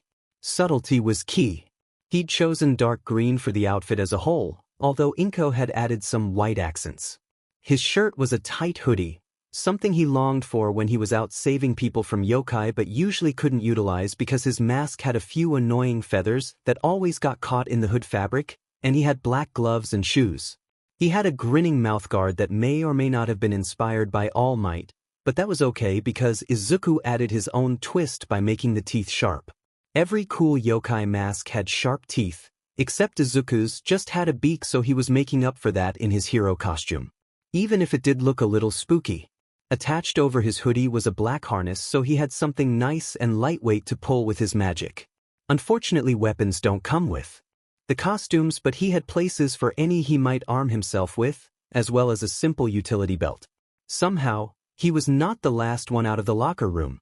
That honor went to Ida, who appeared to have a full-blown set of armor.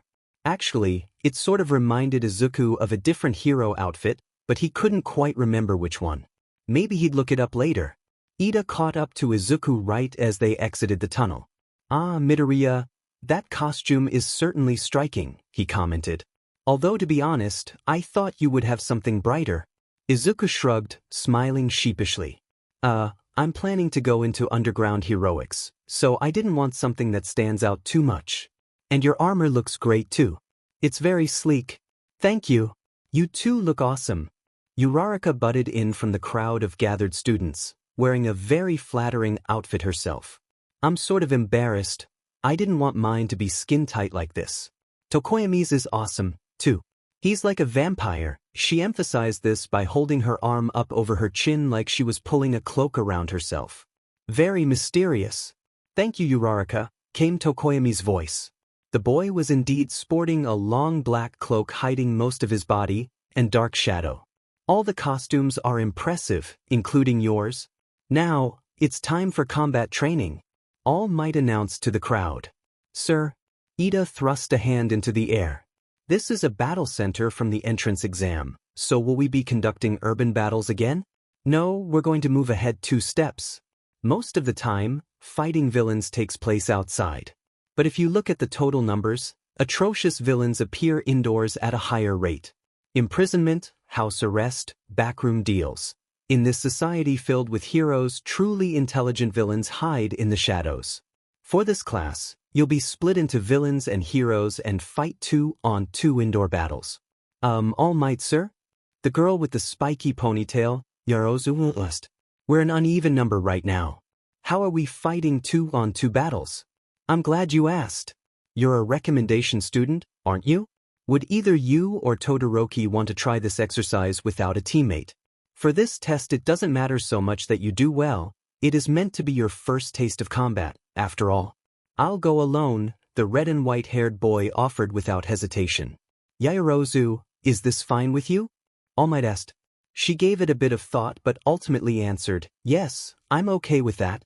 Once that was cleared up, the class burst into a round of questions. All Might looked a little overwhelmed but valiantly continued, I'll answer all your questions. Here's the situation. The villains have hidden a nuclear weapon somewhere in their hideout. The heroes are trying to dispose of that. The heroes need to catch the villains or get the nuclear weapon back in the allotted time. The villains need to protect the nuclear weapon the whole time or catch the heroes. The weapon is retrieved if one of the heroes lays a hand on it. You catch someone by binding them with capture tape, which I will hand out at the beginning of each round. Both teams get some time to prepare before the round begins. Teams and opponents will be determined by drawing lots, with the exception of Todoroki and his enemies. Once the class settled down again, All Might began drawing the lots. Izuku immediately ended up on Team A with Tokoyami. Uraraka was on Team G with Azui, the frog-like girl, but poor Ida got stuck with Kaken on Team C. Fate has decreed we work together again, Tokoyami mused. Yeah, we already know each other a little, so we should cooperate well. That's pretty lucky, Izuku noted. The first teams to fight will be Team A and Team C. Team C will be the heroes and Team A will be the villains, All Might loudly declared. And that's not so lucky, Izuku sighed, cringing at the expression on Kaken's face. Everyone else, head toward the monitor room. As the rest of the students walked away, All Might grabbed a box and started handing out rolls of what Izuku assumed was the capture tape to both teams, as well as some communication devices. Villain team, go in first and set up. In 5 minutes the hero team will break in, and the battle will start. You have 15 minutes to win or lose. All Might held out a piece of paper as they approached the building's door, which displayed a blueprint of the building. Their instructor pointed at a red X on one of the floors as he handed it to Izuku. That's where the weapon currently is. Feel free to move it somewhere else. You two should also learn to think from the perspective of the villains. This is pretty close to a real battle. Go all out. Don't be afraid to get hurt. If things go too far, I will stop it. Yes, sir. They responded, hurrying inside. Izuku stuck the map up to his face, trying to quickly memorize the layout. The weapon was on the 5th floor in a large room, so they took to the stairs. We only have 5 minutes to strategize and set up the base, Izuku muttered. Tokoyami listened carefully, dark shadow already emerging from the cloak. We should start with quirks. I forgot to tell you, but my power is telekinesis. I can move any object from a distance, usually one at a time, but distance and weight factor into this. Humans are too heavy for me to affect directly unless I'm touching them, but clothes are easy enough. Kaken, that is, Bakug, knows my quirk but not my limits, and I don't think Ida knows exactly what it is. Kaken might not tell him either. You know Ida's, right? It's pretty obvious. He took a breath as they entered the weapon room and continued. Kaken's quirk is explosion. He can make explosions from the nitroglycerin sweat on the palms of his hands. It's strong enough to lift him off the ground, as you probably saw yesterday. I've seen your quirk before, but I don't know the details, so I guess it's your turn. Oh, and we need to decide what to do with this weapon? Seeing the strange expressions on Tokoyami and Dark Shadow's faces had Izuku nearly apologizing, but Tokoyami spoke up pointedly. That is very valuable intel. For my quirk, Dark Shadow is stronger in the dark and weaker in the light, but my ability to control him is the opposite. Bakugo would be a poor matchup for me. Wait, so the darker it is the harder Dark Shadow is to control? Izuku cast him an accusatory look. You were in the forest at midnight, and it was pretty dark, he didn't say. Tokoyami understood quite well, however. He managed to pull off a sheepish expression despite having a bird head. Later, please.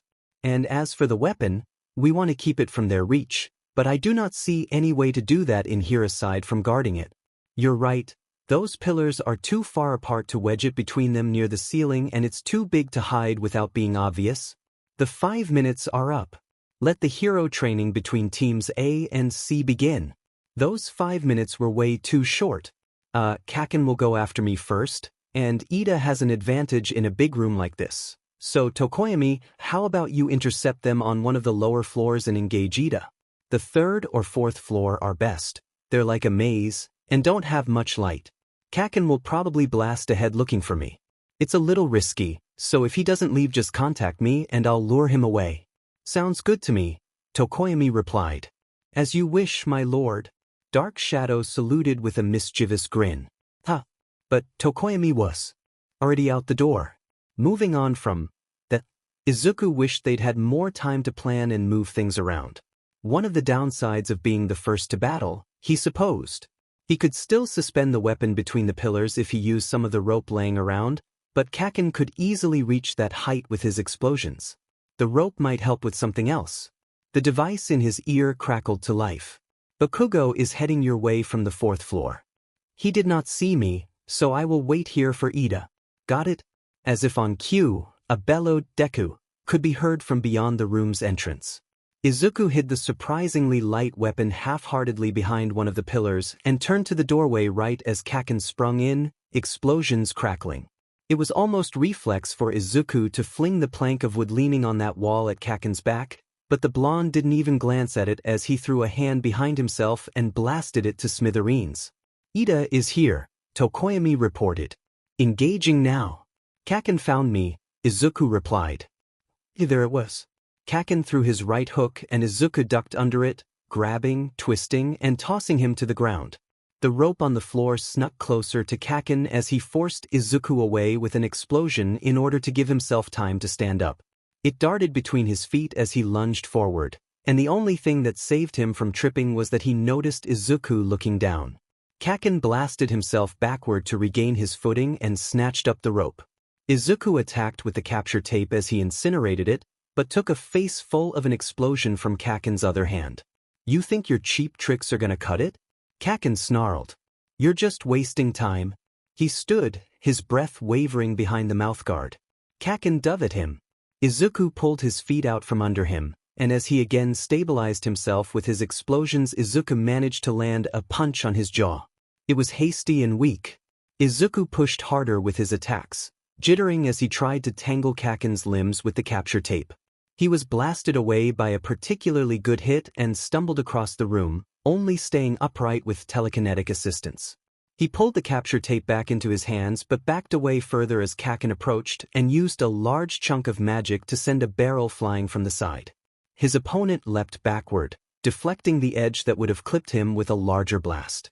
It was out of his comfort zone, fighting something that he wasn't supposed to kill. He felt like he was holding back, but it still felt like his life was in danger. It was strange, and it put him on edge. Are you scared now? Izuku asked himself. Or just frustrated? You're winning by stalling. He's not trying to capture you, and he's still nowhere near the weapon. This isn't life or death. He's not going to kill you. Calm down. The grenade-like devices attached to Kaken's arms flashed red. He was no longer scowling, But Izuku still didn't like the look on his face. "They're loaded," Kaken said. "You're just running away now. You think you can win without even fighting me? Are you underestimating me, Deku?" He slowly leveled his fist in Izuku's direction, the device on it dwarfing his hand almost comedically. "You already know, I sweat nitroglycerin from the palms of my hands. If they made these gauntlets the way I asked, then they've stored up the nitroglycerin inside them," and his finger hooked the grenade's pin. "Never mind. Panic now." Kaken said something else, grinning, but Izuku wasn't listening. He flung his magic out with desperately careful precision. Place the pressure wrong and he could make the situation worse. Dodge or redirect and who knows where the blast would go. Kaken yanked hard on the pin. It didn't budge. Izuku didn't dare lose his laser focus by sighing in relief. Kaken scowled, jerked his hand one more time, and switched arms. Izuku snapped his gaze to the other device. Kaken's hand was completely hiding the other pin from view. Crap. No time to focus on the hand, too many factors to fight through. He latched onto the grenade device and shoved. He only had time to cross out 2 possible places to redirect it, up and down, before fire tore the room apart. Heat blasted his face and his ears were deafened from the noise as he was thrown backward, and dust choked the air. Izuku laid there winded, trying to catch his breath. He didn't feel any major injuries. For a second he let himself believe he'd successfully avoided infrastructure disaster. Then the ceiling crumbled down. The pillars. It hit the pillars. "Midoriya, what was that?" Tokoyami's voice came. He was too frazzled, trying to split his magic up too much to catch the debris. "Kaken will be okay with his quirk, so stop trying to—" "Oh crap, that one's gonna hurt." Izuku woke up only a few minutes before the last class of the day ended. "Are you awake now?" A wrinkly face invaded his vision before he had the chance to panic. Good. He cautiously sat up, but was pleased to find Recovery Girl must have already used her quirk on him. His right arm was wrapped up, but it was just a little sore. It felt like some of his magic had been drained in the process too. "Oh, the implications about that were interesting. You really should be more careful," she tutade. "You had a bad concussion and a fracture in your arm. I completely healed the concussion, but you should leave those bandages on and avoid using that arm until tomorrow. If it still hurts, come see me." "Yes, ma'am," Izuku said as if he wasn't considering healing himself the instant he got home. She eyed him dubiously. "I can already tell. You're going to be quite troublesome, aren't you?" She gave an exasperated shake of her head. To preserve his dignity, Izuku said nothing. "Well, you'd better pick up your belongings from your classroom. All Might is waiting with your results from the training exercise in the teacher's lounge." "Thank you," Izuku said, sliding off the bed as the last school bell rang and giving her a hasty bow. It would be great to get that feedback. He didn't even know who had won the exercise. But he headed for the classroom first, since he was still in his battered, but completely intact, hero costume. "Oh, Midoriya's here," the red-headed boy exclaimed as he slid open the door. Surprisingly, this prompted several more of his classmates to approach him as he entered. "Great work." The look on Bakugo's face when his bomb didn't work was priceless. "You did do that, didn't you?" The boy with the black lightning bolt in his hair added. Yes." Izuku managed to get out before he was swamped with similar comments and a variety of introductions. "Midoriya," Tokoyami called from atop a desk, in the process of ignoring a vehement lecture from Ida. "I am glad to see you are well. I was quite worried when the building shook." "We all were," Uraraka added. "But hey, did you hear? You guys won." "Only because we were disqualified," Ida insisted. "Had the exercise not been called off, the hero team may have won. Tokoyami captured you, and the timer almost ran out. The villains were totally winning." "Wait, disqualified?" Izuku asked. This onslaught of information was making him reel. "Of course," Ida responded. "Bakugo disobeyed a direct order from All Might and you were injured.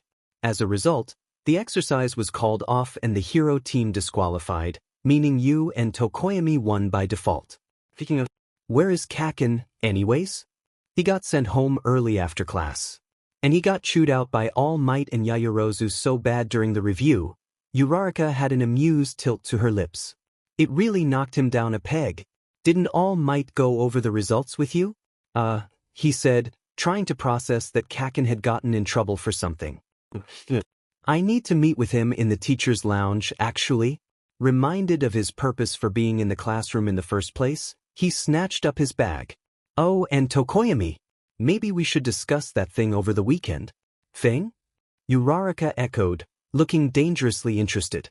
Indeed, Tokoyami agreed as Izuku backed out the door. The weekend would be a good time. What thing? Teacher's lounge, teacher's lounge. Izuku trekked the maze of the UA building in its general direction, although he wasn't certain he was close until he felt a strong magic nearby. And there was a flash of white at about waist level disappearing around the corner at the far end of the most recent hall. Must be Principal Nedzu, he deduced. Sure enough, by the time he had the lounge in sight, Nedzu and a tall, skinny blonde man were at the entrance. The stranger was partially inside the door, mid-conversation with the principal. Midoriya, Nedzu chirped, looking past the blonde man to Izuku and clasping his paws together. To what do we owe the pleasure? Izuku tore his eyes away from the creature's beady-eyed gaze. And he thought some yokai had unnerving expressions. I'm looking for All Might? The stranger opened his mouth as if to say something, but the principal cut him off. Unfortunately, All Might was called out for an emergency. An oddly threatening look was pointed at the skeletal man. You're going to have to wait until your next class with him, right? Izuku said, internally screaming. If All Might wasn't here, then what was this presence he felt? Was there yet another yokai at UA, and as strong as the Anabi? Thank you. His eyes were drawn once more to Nedzu, whose smile only grew wider as if the creature could sense his inner turmoil. For all he knew, he could. Some yokai could sense emotions. And Nedzu was such a strange mix of creatures. Was his story of being an animal with a quirk just a cover for his strange appearance? There was an easy way to find out, and it wasn't as if there were any hostile yokai on campus to be attracted by the side effect of the spell he was about to use. Before he could talk himself out of it, Izuku cast his detection spell and kissed the last of his magic for the day goodbye. At that very moment, the magic in the corridor disappeared like it had been smothered out of existence. The detection spell continued on, registering a few wards surrounding the teacher's lounge and 2 minor yokai presences elsewhere in the building. Had Izuku been paying attention instead of draining his face of all its blood, he would have noted that that was 1 yokai more than expected. Was there something else you needed? Nedzu asked with deceptive innocence. No, Izuku said. With great effort, he gave a shaky smile and walked away stiffly. You had to be immensely powerful to hide your own magic, after all. That weekend, Tokoyami and Izuku had agreed to meet at the Muzutafu Forest Shrine. Izuku had considered inviting Tokoyami to Dagoba Beach, but reconsidered when he remembered that there was still a large amount of yokai there, of unknown intent. He'd only gotten the beach 2/3 of the way clean so far, and the going was even slower now that he was only there on the weekends. Perhaps the shrine wasn't a much better choice when the yokai there still hated Tokoyami and Dark Shadow, but Izuku had an entire batch of yokai that he needed to relocate there from Dagoba. That shrine must be getting quite crowded, Tokoyami commented as Izuku passed back through the Torii gate, no longer lugging possessed and/or sentient objects. Most of them are incorporeal, Izuku shrugged, setting a trash bag of formerly possessed items down. Sure, it was starting to clutter with some of the more physical yokai, but it wasn't like that bothered the residents. So what were you doing out here past midnight, anyways?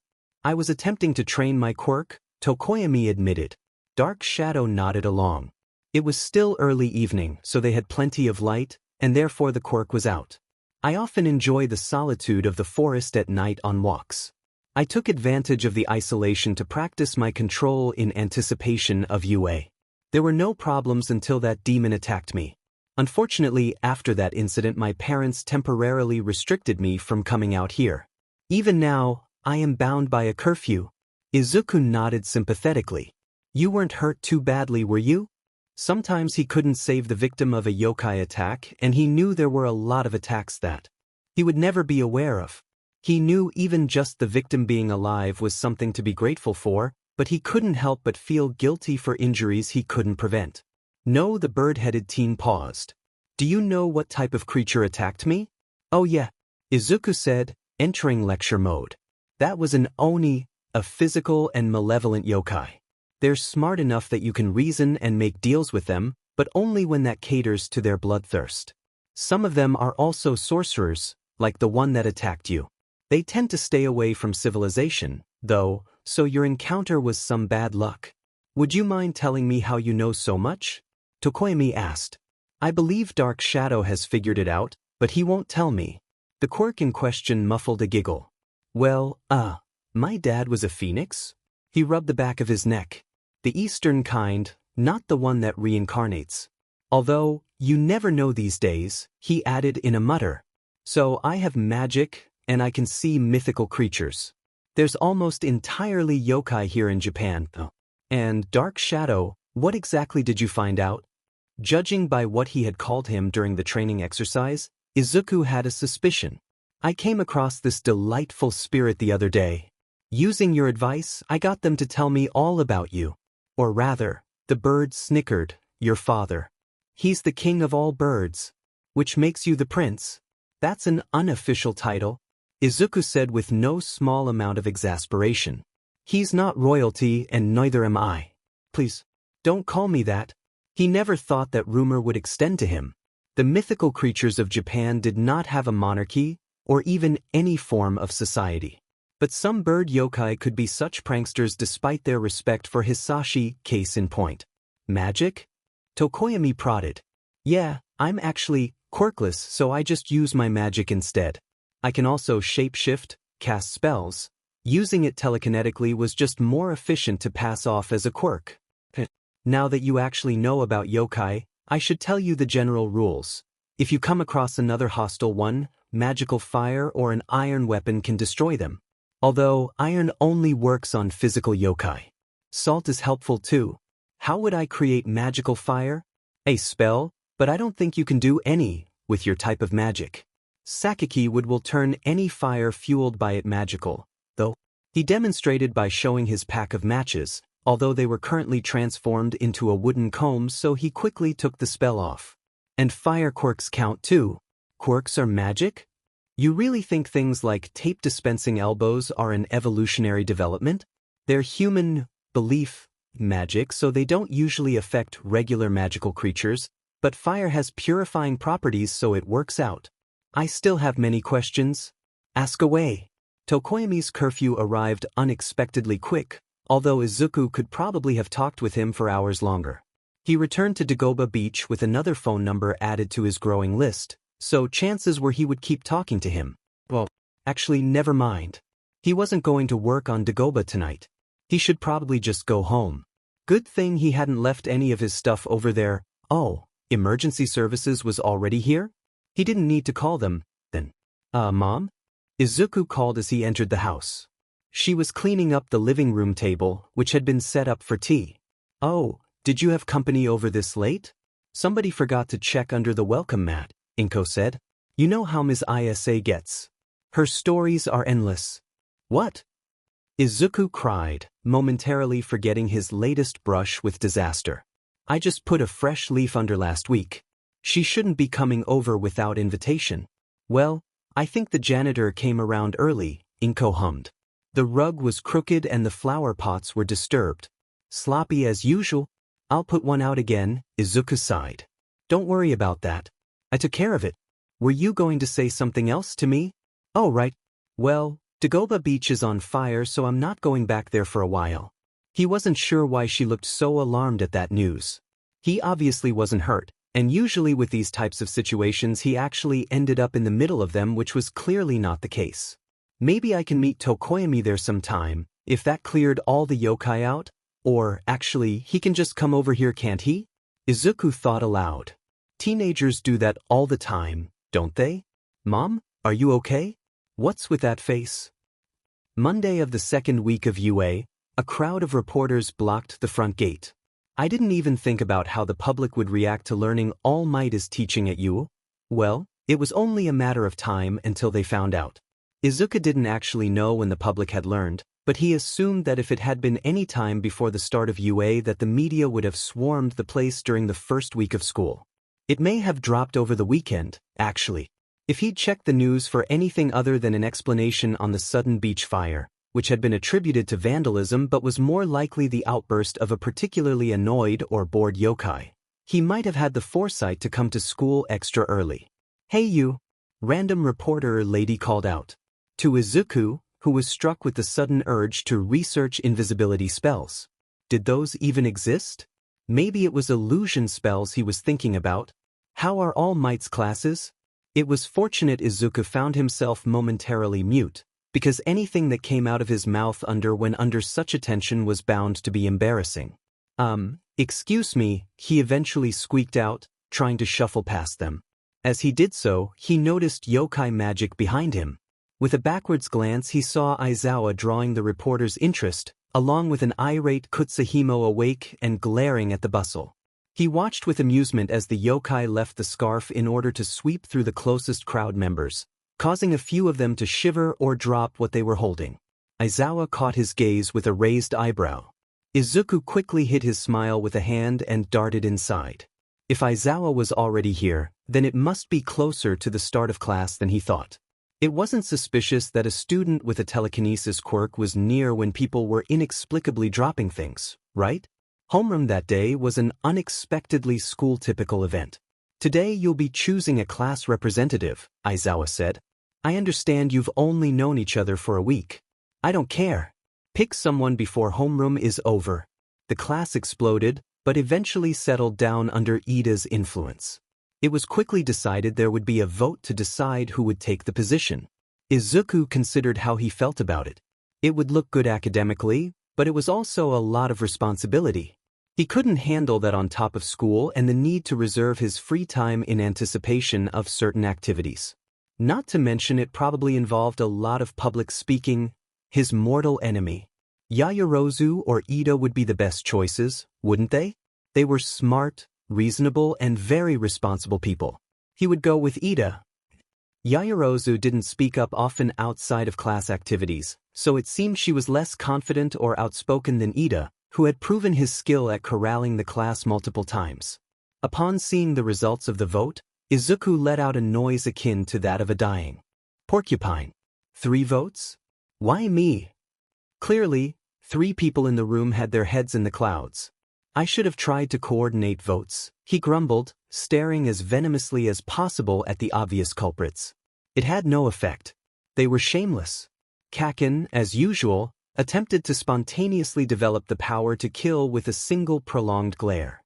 As surprised as Izuku had been to learn he had been sent home early on Tuesday, it was even more surprising to hear the hero exercise incident had garnered detention for the explosive blonde.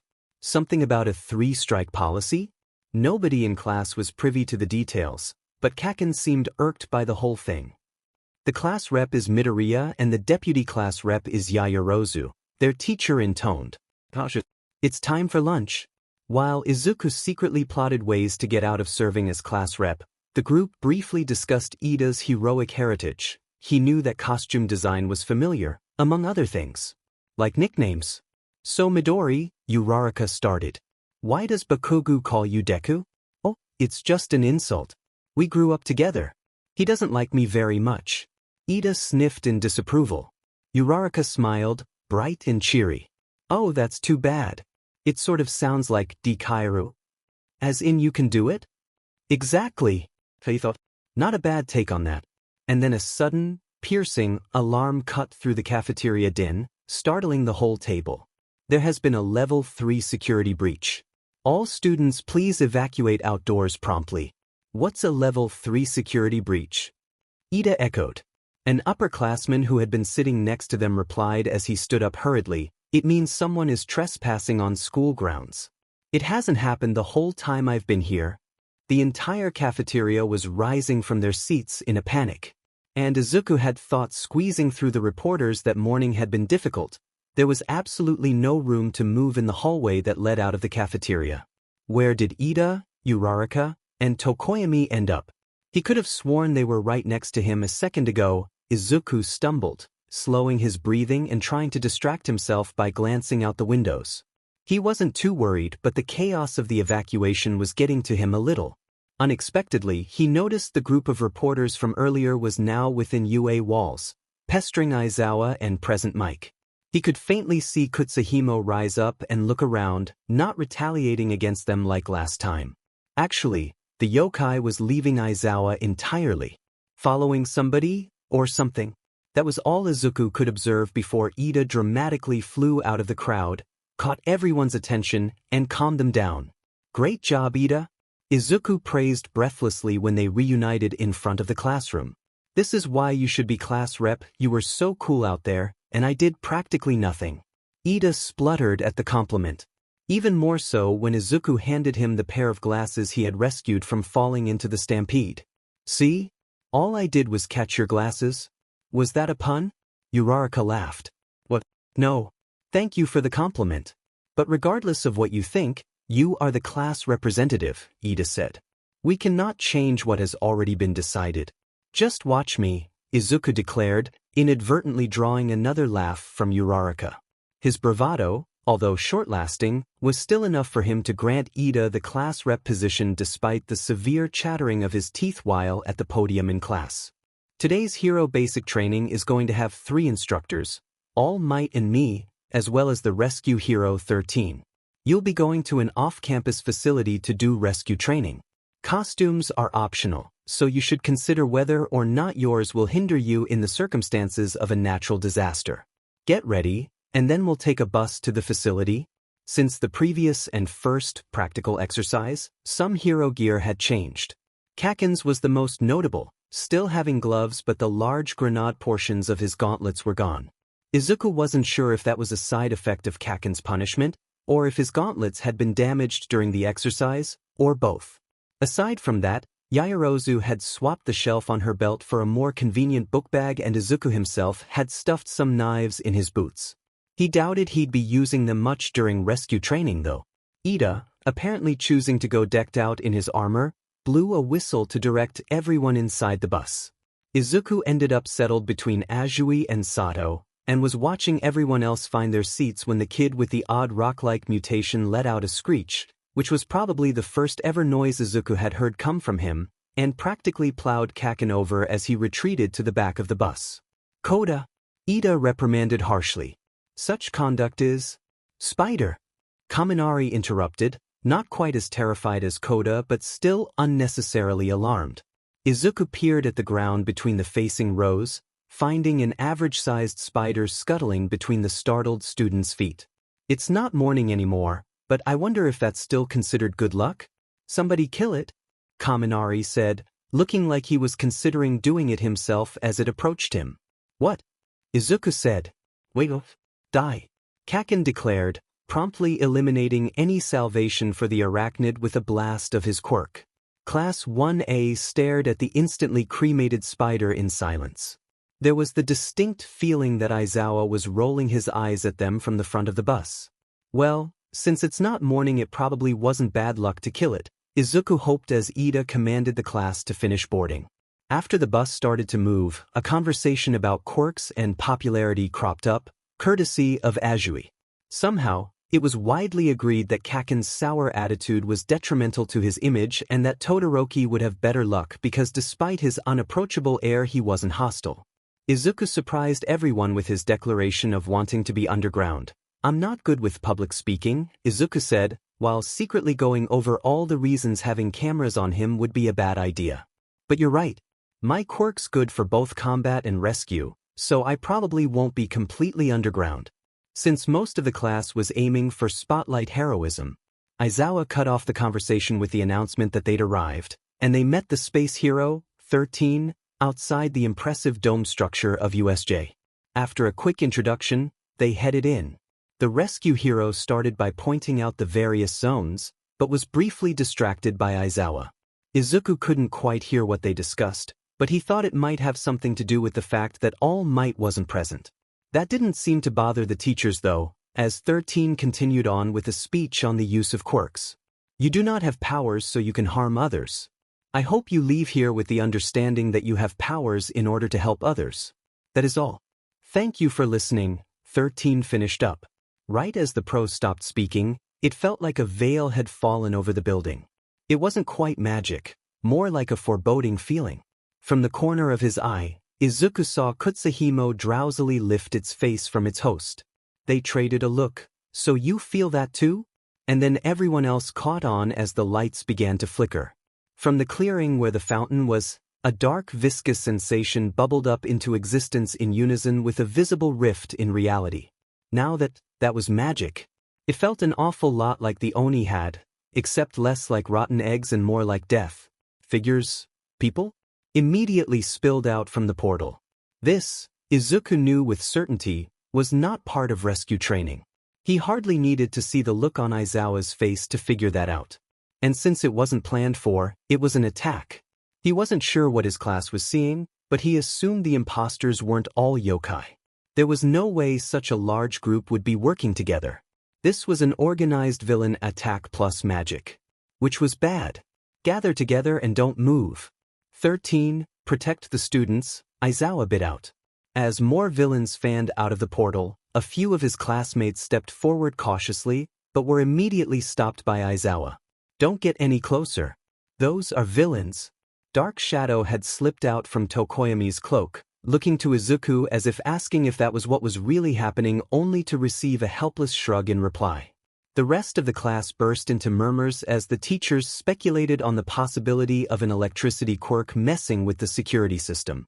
Aizawa readied his weapon, causing Kutsahimo to hide back in it, and 13 moved to evacuate the students. "Sensei, are you going to fight by yourself?" Izuku realized. "There's too many, even if you erase their quirks, your style isn't suited for frontal battles." Eraserhead barely glanced at him. "You can't be a hero with just one trick. I'm leaving it to you, 13. With that, the pro leapt down the stairs to the large group of waiting villains. Izuku hesitated at the platform's edge as his class headed for the exit. Should he cast his magic detection spell? He would definitely make a target of himself, and who knew how much magic he would need later on, but he needed to know how many people in here had magic. Gritting his teeth, Izuku cast it and watched for a reaction in case anyone was masking their magic.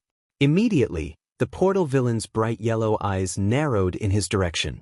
Not good, but nobody else was reacting.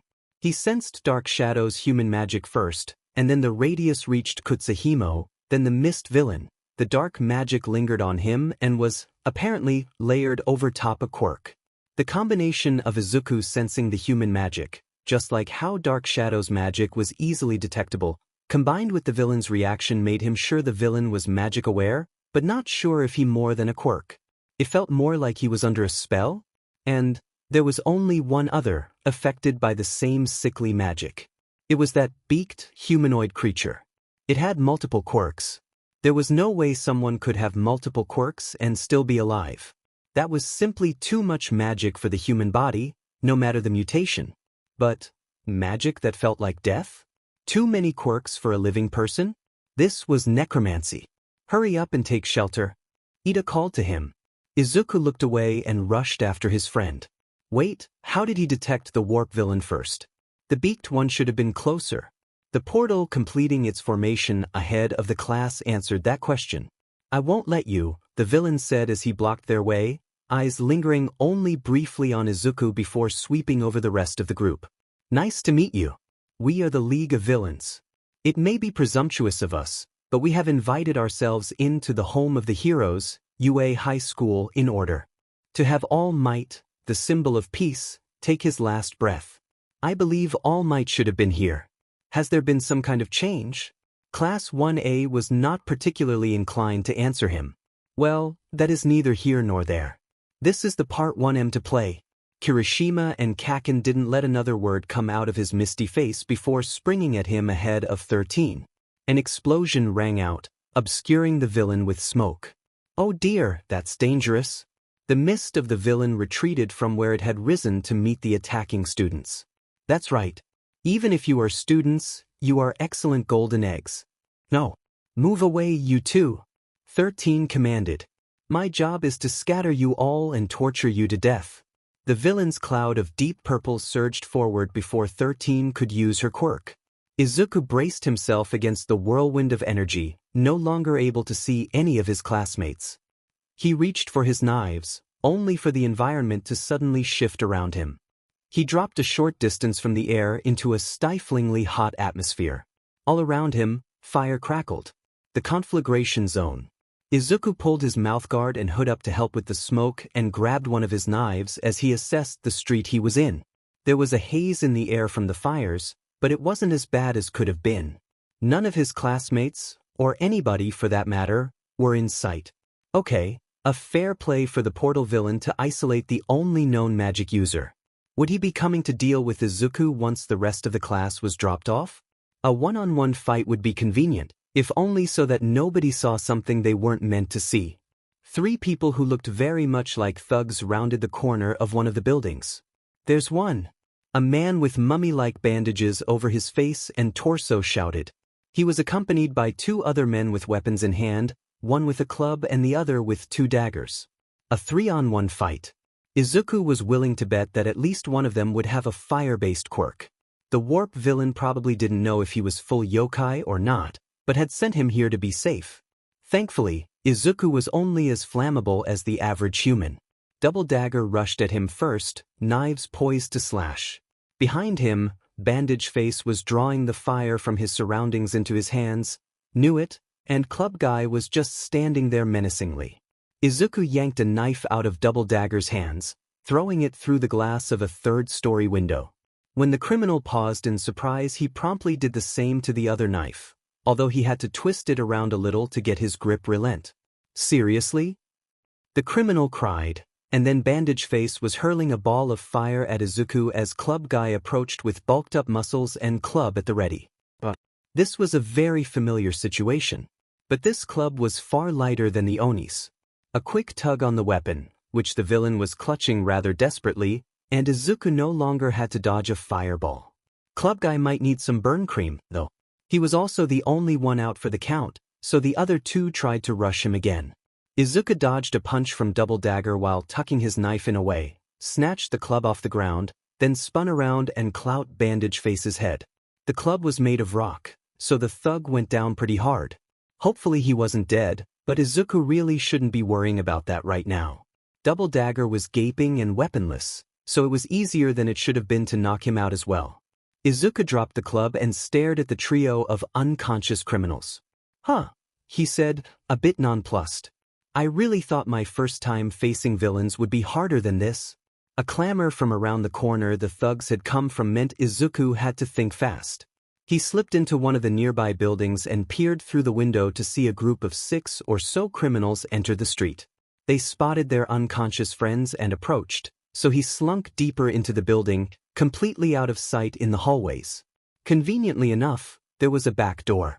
He peeked out quickly, and once he determined the coast was clear, he exited into an alleyway. It was annoying to maneuver around the fires, but he slowly picked his way through the conflagration zone as he searched for the exit. Clearly Misty wasn't going to come fight him, so he'd just have to see what was going on outside. He wasn't sure if he'd be especially helpful against either of the necromancy puppets, since they were basically humans with quirks, but maybe he could find the necromancer? From what he knows of necromancy, it's like puppeteering.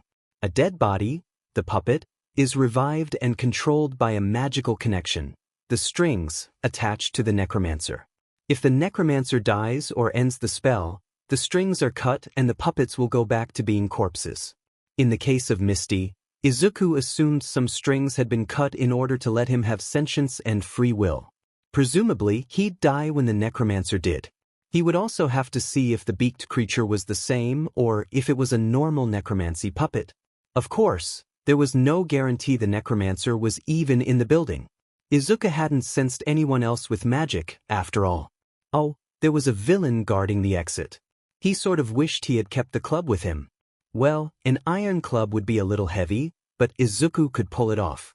He took out his knife again and snuck as close to the villain as possible, which turned out to be a few meters away behind a fake car.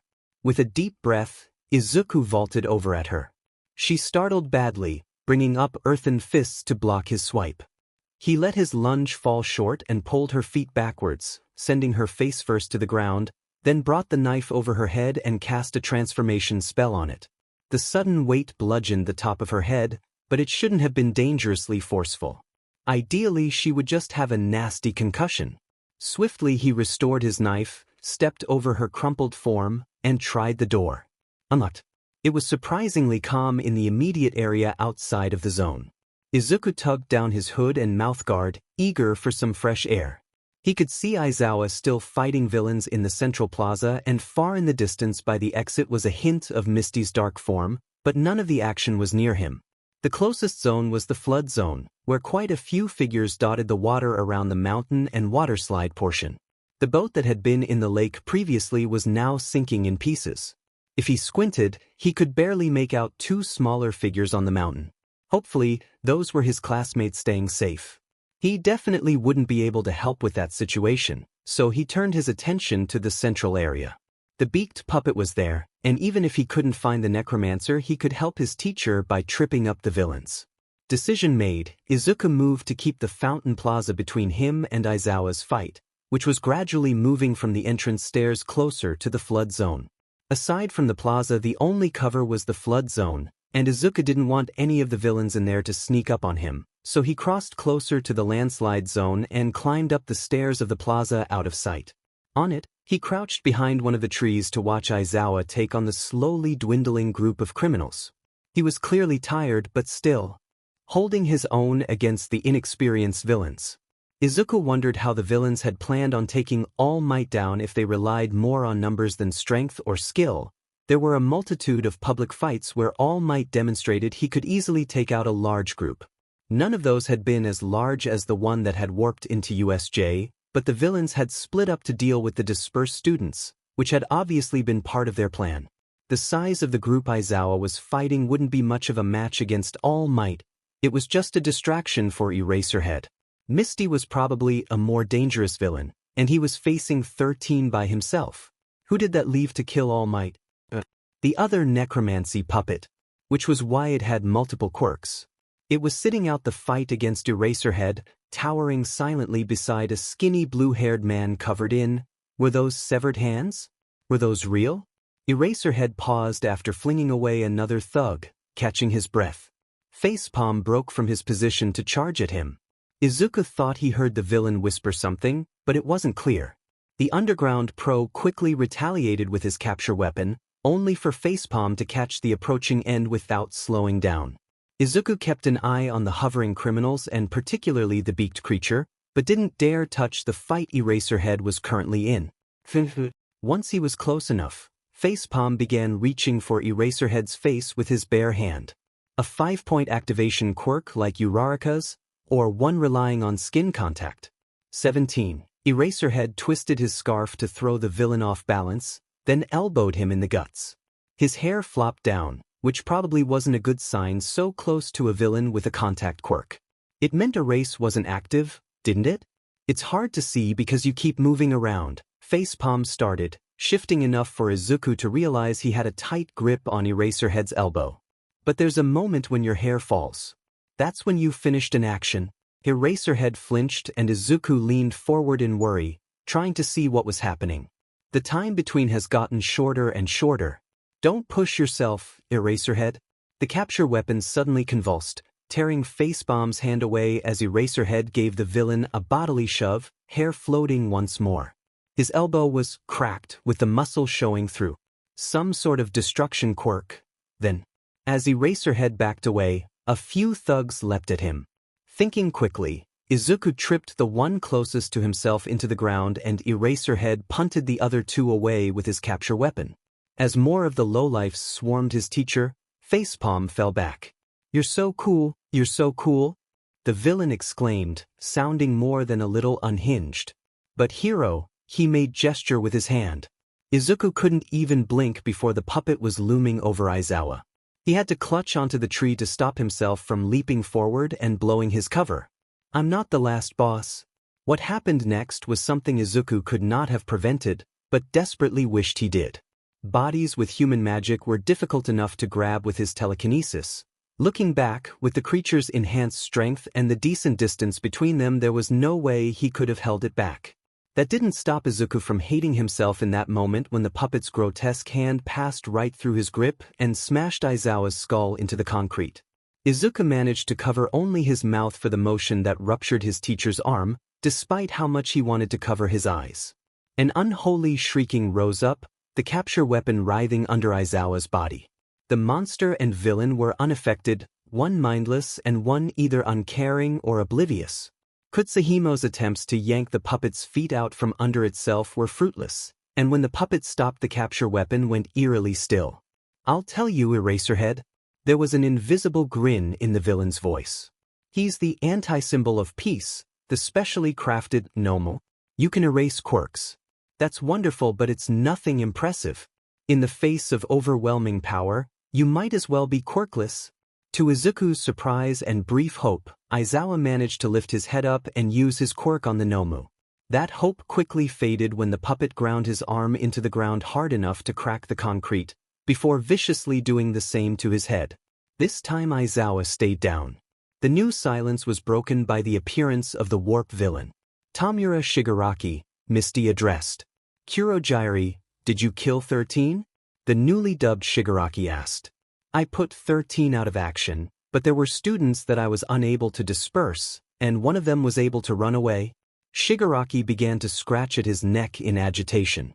"Kurogyri, if you weren't a warp gate, I would have crushed you to pieces." He paused. "We can't win against dozens of pros. It's game over. Let's go home." "Yes, do that," Izuku thought frantically, eyes on Aizawa's still form. The instant they left, he could go heal him. If it wasn't too late already. "But before we leave, Kurogyri, go find a student for me to kill. I want to smash some of his pride as the symbol of peace." Kurogyri nodded and began to make a portal, but it fizzled out unexpectedly. "Damn it," Shigaraki scoffed. "You really are cool, Eraserhead." The Nomu bashed Aizawa into the ground once more, and Kurogyri warped away. Izuku tensed in place. It was better to get to Aizawa sooner, and now there were only two threats. What I need is a distraction. And then capture weapons suddenly burst into motion. It swirled into the air with ease. Had Kutsahimo been untangling itself this whole time? And went straight for Facebomb's neck. "Kutsahimo, you are the best thing to ever happen to me." Shigaraki was too surprised to dodge, but the yokai stopped strangling him and fled when he tried to use his quirk on its host. At his word, the Nomu left Aizawa to grab at Kutsahimo, who began a magnificent demonstration of the phrase, "as slippery as an eel." As all of this happened, Izuku skidded down the side of the plaza to kneel by Aizawa, trembling hands checking for a pulse. It was so weak, but it was there. He left a hand on Aizawa to trickle magic into his body, directing it towards the head, and used his other to bunch up his gloves and press them against where the blood was coming from. He didn't even try to help the arms at this point. He wished he could just shove a boatload of magic into the wounds, but it was hard enough to get the body to accept unfamiliar magic as it was. He glanced up just in time to see Shigaraki look his way, eyes narrowing. "Nam," the villain started. With two sharp tugs, Izuku yanked off the hand on his face and slammed his jaw shut, cracking his head up with the force and, judging by the enraged shriek, catching his tongue between his teeth. He hadn't sensed any magic from Shigaraki with the spell earlier, so regardless of the way he could control the Nomu, Izuku didn't think he was the necromancer. If they were going to hide their magic in the first place, they wouldn't be so obvious about being in control of the puppet. Despite Izuku's interruption of Shigaraki's order, the Nomu ceased its chase of Kutsahimo to look at its commander. The villain, covering his face with his own hand, pointed with impressive outrage towards Izuku, who was once again wishing for an invisibility spell. This might be surprising news considering Izuku's tendency to pick fights with magical creatures, but he'd never broken a limb before. As the necromancy puppet wrenched him away from Aizawa, Izuku discovered that it hurt a lot more than a fracture. The Nomu tossed him aside afterward, sending him rolling breathlessly across the ground. When he blinked, Eraserhead's capture weapon was prodding his intact arm. "Finith ga. Finish him off," Shigaraki said, and that's when USJ was rattled to its core. Through teary eyes, Izuku squinted in the direction of the explosion. "What?" "It is fine now," All Might's voice boomed. "I am here." "Oh, looks like we won't be leaving after all." Izuku winced as something jostled him. Before he realized he was close the stairs to USA's entrance, All Might carefully laying Aizawa beside him before taking off once again. A moment later, a dripping wet Ojiro and Azui stumbled as they joined him. All Might's usual smile was more of a grimace. Everyone, go to the entrance. I'm leaving Aizawa and Midoriya to you. Hurry. Hey guys, Izuku said, getting to his feet. Kutsahimo was trying to wrap up his arm, but clearly had no idea how to deal with a wound and ended up letting Izuku tug the fabric into a makeshift sling. There was a lot of scarf left over, though, which he let settle around his neck. Midoriya, are you okay? Azui asked, both her and Ojiro staring at his arm and the entirety of Aizawa in alarm. I can walk, which was about as okay as he could be right now. We should get moving, his classmates agreed, both taking hold of Aizawa. Izuku glanced back at All Might, then followed. The Anabi is following him even now, huh? The first collision of All Might with the Nomu nearly blew them off their feet. The group faltered but pressed on, occasionally looking back at the battle behind them. He doesn't know the Nomu has multiple quirks, but it doesn't seem to be making a difference. Izuku looked back again, lingering a moment longer than usual. Just as he was about to look away, something caught his attention. During one of its punches, the puppet reached past All Might as if to grab the Anabi. The yokai darted away and it missed, but for a heart-stopping moment Izuku was certain the Nomu would be successful in whatever it was trying to do. He had stopped walking completely, trying to decipher the panic he'd felt at that moment. Why did it? All Might grabbed the Nomu and dragged it into a suplex, sending the area into an eruption of smoke. Azui and Ojiro paused to watch in wonderment for a few seconds. And then the dust cleared, revealing All Might bent level with the ground, stuck in an odd contortion with the Nomu coming in and out of portals, their owner now present. This isn't right. There was a dark red stain spreading from where the Nomu clutched All Might, who released his grip to try to pry the Nomu's hand off. He's bleeding. Kurogiri was talking, but Izuku couldn't just listen to him describe exactly how they'd planned to kill All Might. Midoriya? Ojiro yelped as he took off. Izuku only made it halfway before Kaken was there, delivering an explosion to Kurogiri's face and pinning him down. A wave of cold announced the arrival of Todoroki, ice crawling up the Nomu and loosening its grip enough for All Might to jump away. Kirishima was warding off Shigaraki. Nomu, the villain commanded. The ice creaked as the monster pulled itself from the portal, breaking off its arm and lower leg as it tried to stand. The puppet wasn't affected by the loss of its limbs at all, but Izuku was surprised when the ice fell off as muscles burst back into existence and the limbs fully regrew. That must be one of its quirks. First, we need to get our gate back. Go, Nomu. The Nomu barreled towards Kaken faster than Izuku's eyes could follow. There was a blast that knocked Todoroki and Kirishima as far back as Izuku was. Kaken! I'm right here, duh. Kaken shouted into his ear. You dodged? No, so shut up. All Might had taken the hit, creating twin trenches in the ground all the way to where he replaced the border wall of one of the zones. Do you not know how to hold back? All Might said with a few coughs. It was to protect my companion. I had no choice. I mean earlier that plain-looking one. He tried to strangle me with his quirk, you know? Izuku made a face at being blamed for Kutsahimo's murderous tendencies. Violence for the sake of others makes it admirable. Isn't that right, hero? The villain continued on with a long tirade, ending with, violence only breeds violence. The world will know this once we kill you. That's ridiculous, All Might countered. I recognize that look in your eyes. You don't need an excuse, you enjoy this. All Might, let us help. Kirishima called. No, run away. Just watch as a pro gives it everything he's got. You're bleeding, Izuku muttered. All Might only smiled wider. He turned to face the villains once more. Nomu, Kurogiri, get him. I'll deal with the children. All Might and the Nomu met each other in the middle with renewed force. Whatever Shigaraki had said about dealing with the group of boys, he couldn't follow through because of the intense force billowing from the two with every hit, and likewise Kurogiri was unable to help the Nomu attack All Might. They seemed so evenly matched, Izuku noted. But slowly, All Might's winning. All Might even got enough of an advantage to send the Nomu crashing into the ground. Hey villain, have you ever heard these words? He reared back his fist. Go beyond. Plus, ultra. The final punch rocketed the Nomu clean out of USJ, sending a rumble across the facility. His brute strength is crazy, Kirishima said in admiration. Izuku could only nod in agreement as the others chimed in. I really have gotten weaker, All Might said with a chuckle, poised amongst a swathe of smoke and illuminated by the glow of the Anabi.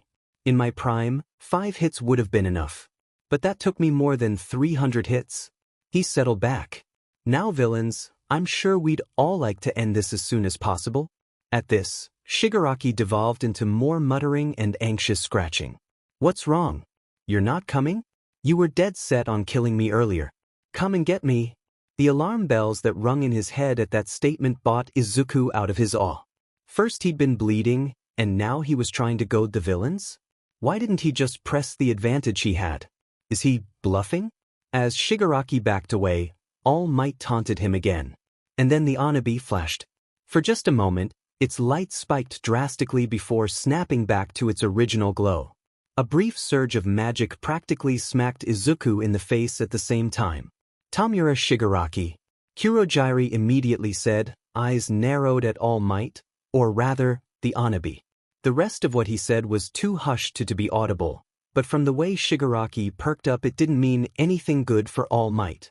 Clattering from behind alerted the group of students to the weaker criminals regaining consciousness. All Might will do something about the main bad guys. Let's go help the others, Kirishima said. Midoriya? Todoroki called to deaf ears. Shigaraki sprinted towards All Might with fresh determination and Kurogyri by his side. The Anabi's light and magic was going haywire now, fluctuating between blinding, normal, and weak. All Might didn't move to defend against the coming threat. Maybe he couldn't move. It was possibly brash, idiotic, and unnecessary, but Izuku was the one who moved. He leapt forward and extended his hand to ensure his magic would reach and threw Kurogyri into Shigaraki. The duo fell in a tangle of bodies, and before they could regain their bearings, several loud cracks rang out in the air. Something, a bullet, struck Shigaraki in his leg, and several more landed before Kurogyri could cover and warp them away. Izuku spun around so fast he went dizzy, barely making out the crowd of pro-heroes who'd arrived at the top of USJ, but then he turned back at the sound of All Might coughing some more. Confusingly enough, the pro was still mostly obscured by smoke. But there was no time to think about that. That was blood splattering onto the ground from his coughs. All Might! Izuku cried with concern, pushing past the pain of his arm to get a better view of his hero. Young Midoriya, don't? All Might was interrupted by a sudden burst of steam rolling off his body. What? The haze cleared just in time to reveal All Might outright morphing into an oddly familiar emaciated form. At the same time, a blindingly white multi-tailed fox phased out of his body and grabbed the Anabi. Anabi? No, grabbed the Hoshi no Tama with its mouth. Ah, All Might said sheepishly, at the same time that the kitsune swallowed its soul back into its body. I can explain. Izuku very much doubted that. Izuku stared blatantly, certain his jaw must have hit the floor. First the villains, then the necromancy, then Aizawa, then this? Izuku was understandably a little overwhelmed. But that explanation will have to wait until later, All Might was saying. The kitsune, a full 9? No, 8 tails, seemed uninterested, glancing away from them. It wasn't as pristine as Izuku had thought it was, white fur ragged and shadows developing under its eyes. It had decorative red marks on its face and gloving its front paws, like one might see on a typical kitsune mask, but they looked more like dried blood than paint. In contrast, its yellow eyes were bright and lively as they scoured a kitsune. Izuku had gotten the impression that they faded out of existence some time before quirks appeared. All Might's mysterious quirk couldn't be a quirk at all if he was able to host such a powerful yokai without consequences. No, scratch the no consequences thing. This freaky emaciated form of his couldn't just be his natural form, it was the result of some sort of toll on his health. So did All Might have a quirk? Was the kitsune protecting him from the effects of its power? But why was the kitsune possessing him in the first place?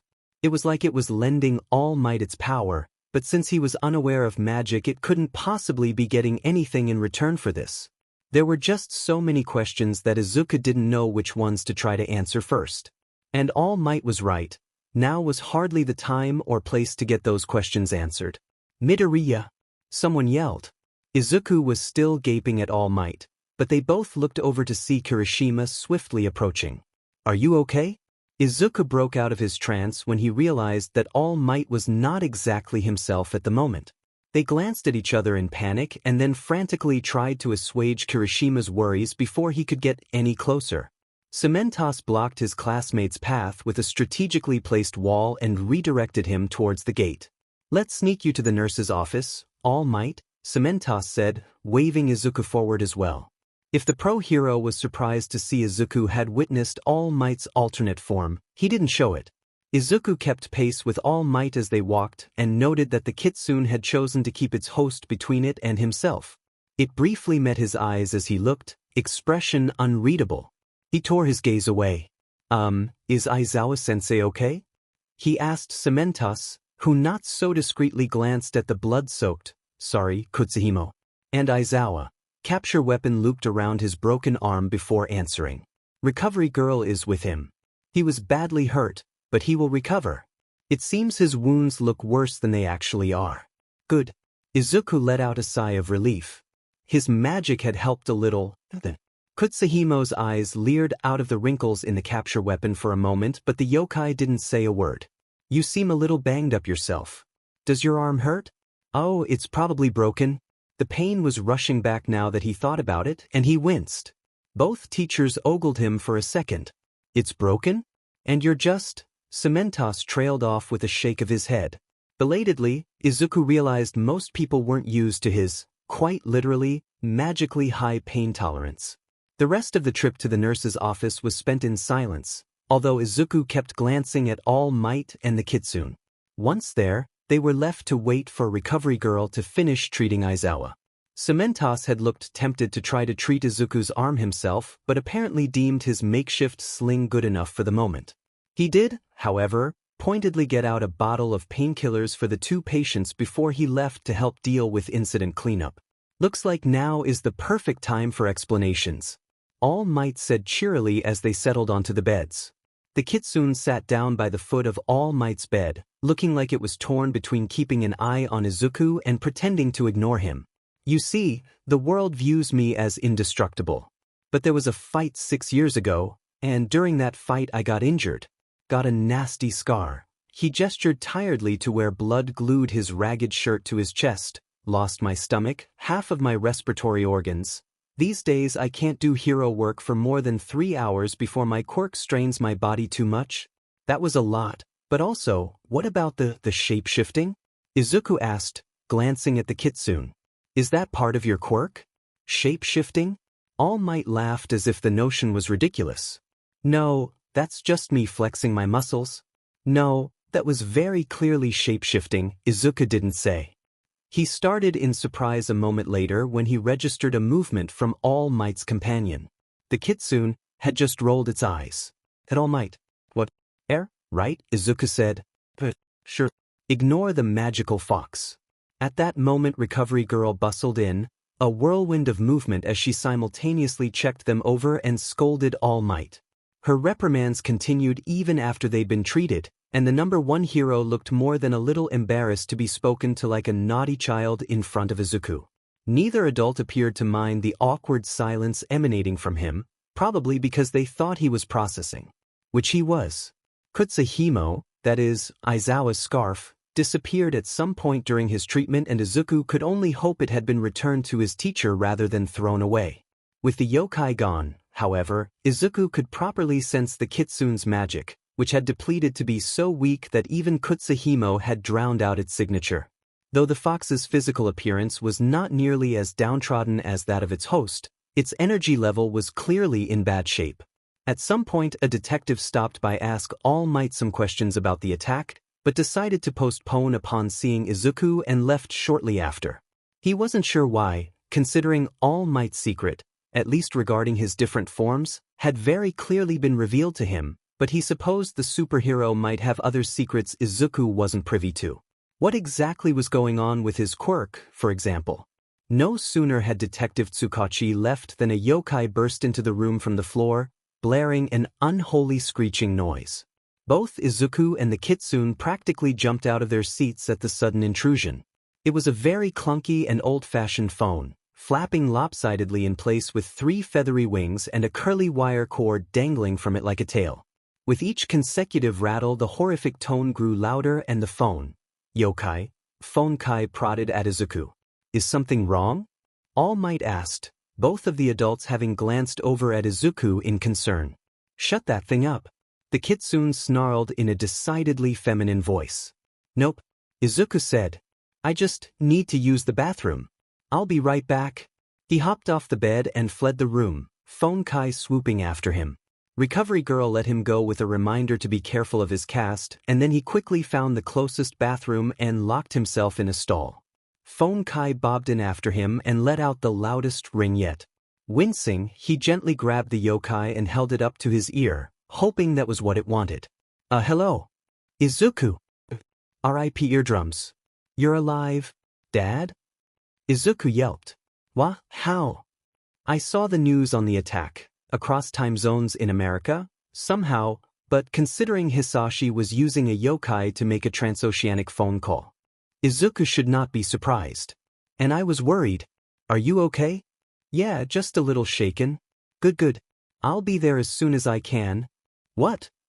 Izuku was met with what was probably supposed to be the click of a receiver, but sounded more like a weird grunt. Kai squirmed out of his grip and promptly fell through the floor. He waited a second or two before realizing it probably meant to do that and wasn't coming back. Hisashi was returning to Japan? For how long? Someone entered the bathroom and he quickly cut off his thoughts. He exited the stall to wash his hands before returning to the nurse's office. Izuku didn't fully enter, instead asking if he could get his phone and call his mom, which was granted.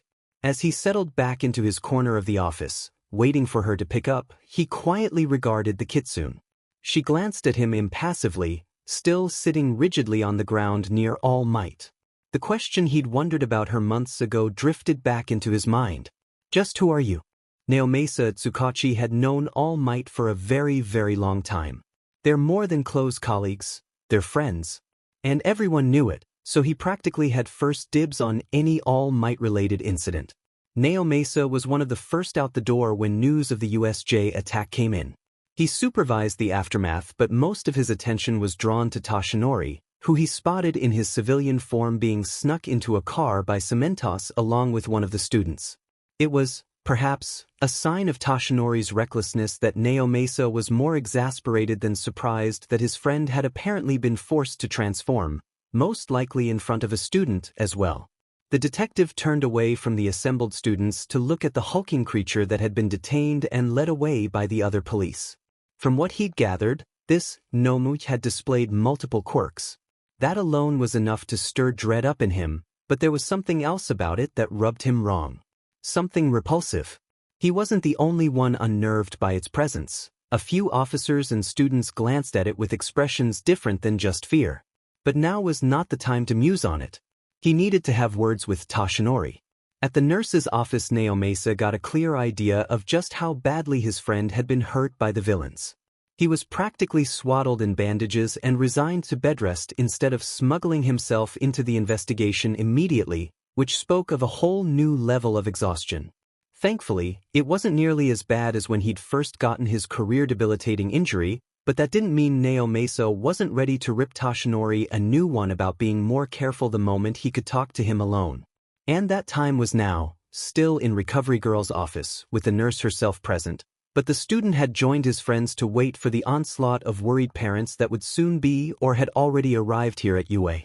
"Ah, Naomasa," Toshinori greeted boisterously as the detective stepped inside. "Before you say anything, I think I found a successor." Naomasa blinked. Now is hardly the time for that. He couldn't say he wasn't intrigued, though. After One for All had failed to manifest in Mirio Togata and they theorized that the quirk had rejected the boy as a host, Toshinori had gotten impressively picky about who he would choose as successor. He'd expected that trend to continue even after Toshinori started teaching at UA. "You've said nothing about this to me," Recovery Girl spluttered. "I just wanted to delay the scolding," Toshinori admitted, like a child. It is true, though. Tell me about them later, Naomasa said, before proceeding to deliver on his promised lecture. He stopped when Toshinori started to zone out. The poor man probably already went through this with Recovery Girl. Now, about the Nomu, does it really have multiple quirks? Toshinori hesitated, his face darkening. Yes. So that means he's still alive. The mood plummeted at that, but it was a fact that needed to be addressed. Most likely. Toshinori heaved a sigh. I thought it was over. I thought One for All had fulfilled its purpose. I found someone who could be my successor, but can I really pass this responsibility off to a child? Naomasa looked away. It's not safe for a child to be on the front lines. But, and maybe it's selfish of me to say this, it's not safe for you either. One for All is not at its fullest potential in you anymore.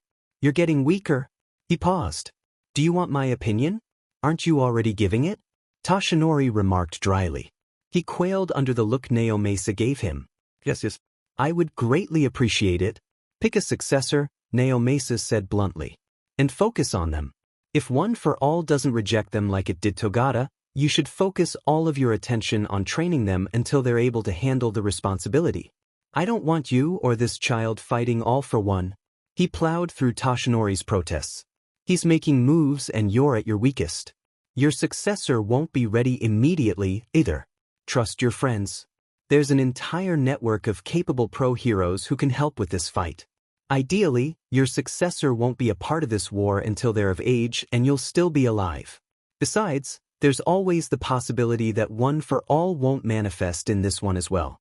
The sooner you find the right person the better. Toshinori looked thoughtful. He glanced at Recovery Girl, who was staying carefully neutral. Don't look at me, the heroine griped. You're a big boy. Think for yourself. All right, Toshinori conceded. I can't guarantee I'll stay out of the action, but I'll try. And I'll approach the boy about One for All soon. Which one are they, anyways? Naomasa asked. I'll be performing a few official interviews now that parents and guardians are here. I'd like to meet them for myself. His friend opened his mouth.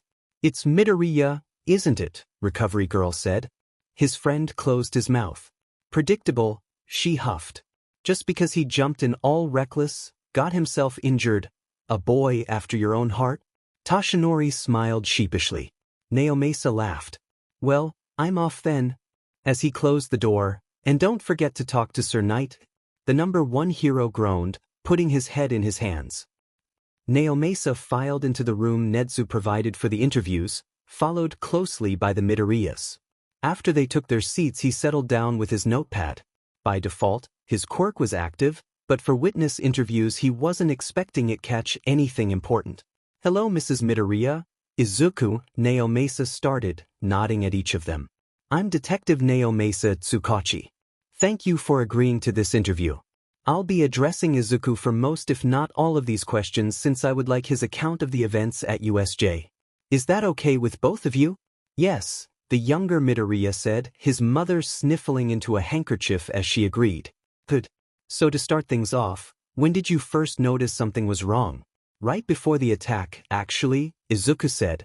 Yes, apparently the lights had, I got this weird feeling, and then the lights flickered and the portal opened up.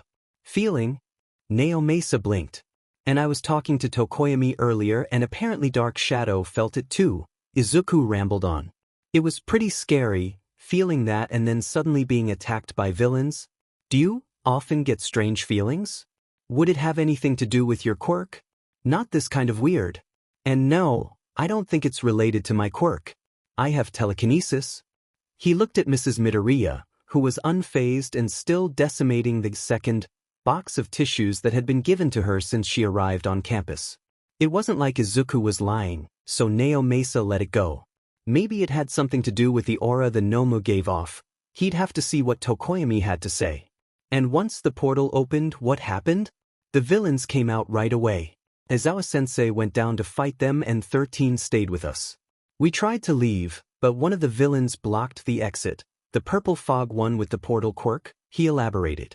Kirishima and Kaken? Kaken? Sorry. Bakugu, they both attacked the villain but didn't do damage. Then the villain used his quirk on all of us, and I ended up in the conflagration zone.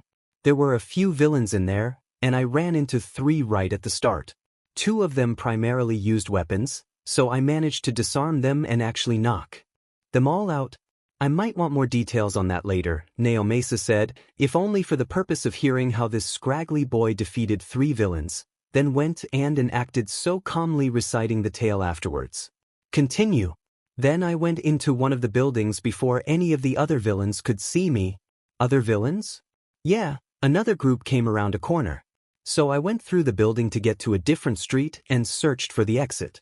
There was a villain with some sort of earth-based transformation quirk guarding it, so I rushed her and knocked her out with the club I had. Club? One of the villains in the first trio had a club, which I used, Izuku said by way of explanation. Ah, Naomasa said, nodding like another person hadn't just been added to the boys' casualty list. I didn't hurt her too bad, did I? I hit all of them pretty hard. Izuku worried aloud. Do you know? I'll see if I can find out. So after you knocked her out you left the zone? Yeah. I saw Ojiro and Azui in the flood zone, and then Aizawa-sensei and the villains at the plaza. So I went there. Directly to the fight, when you could have tried to sneak past it to 13's group? He flushed in embarrassment. Yes. I wanted to help.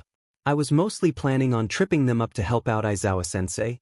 Anyways, I did that when I had the chance, but it was mostly Aizawa-sensei and the blue-haired villain with the hands all over him fighting.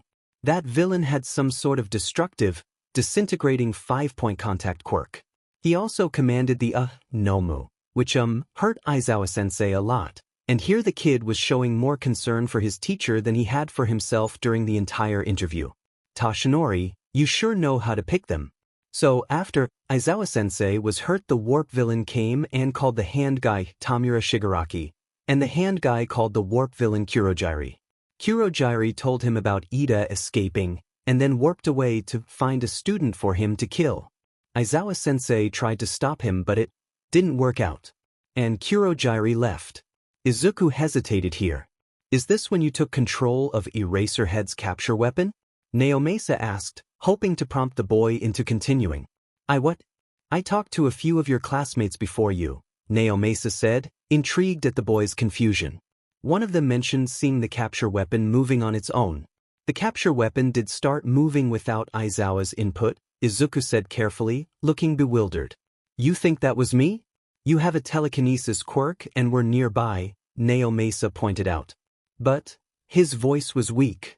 The capture weapon is way too big and heavy, and I wasn't even looking at it most of the time it was flying around.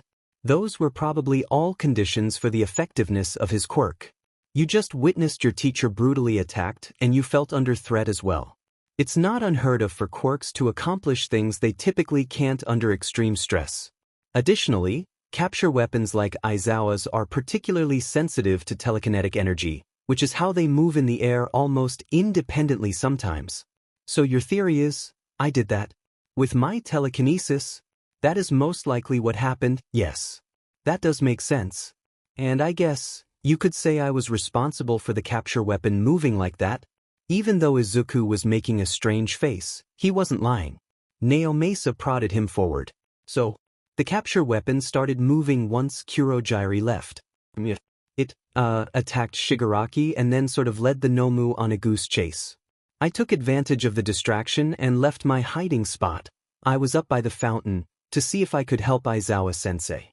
I tried to treat him, but Shigaraki sent the Nomu after me and it broke my arm. Then All Might arrived. Mrs. Midoriya had burst into tears all over again when Izuku mentioned breaking his arm, and Naomasa wondered how a woman so prone to crying hadn't done this back when Izuku was talking about the conflagration zone villains. Well, Naomasa said upon registering that Izuku looked a little worn out. All Might can fill me in on the rest. If you want, you can give me some more details on those 4 conflagration zone villains you fought so that I can find out what happened to them. Otherwise you're free to go. If I think of any more questions I'll contact you later. Both Midoriyas heaved sighs of relief. Izuku gave what probably qualified as a professional level analysis when he described each of the quirks of the 4 villains he fought, and then the 2 left the room they'd been sequestered in.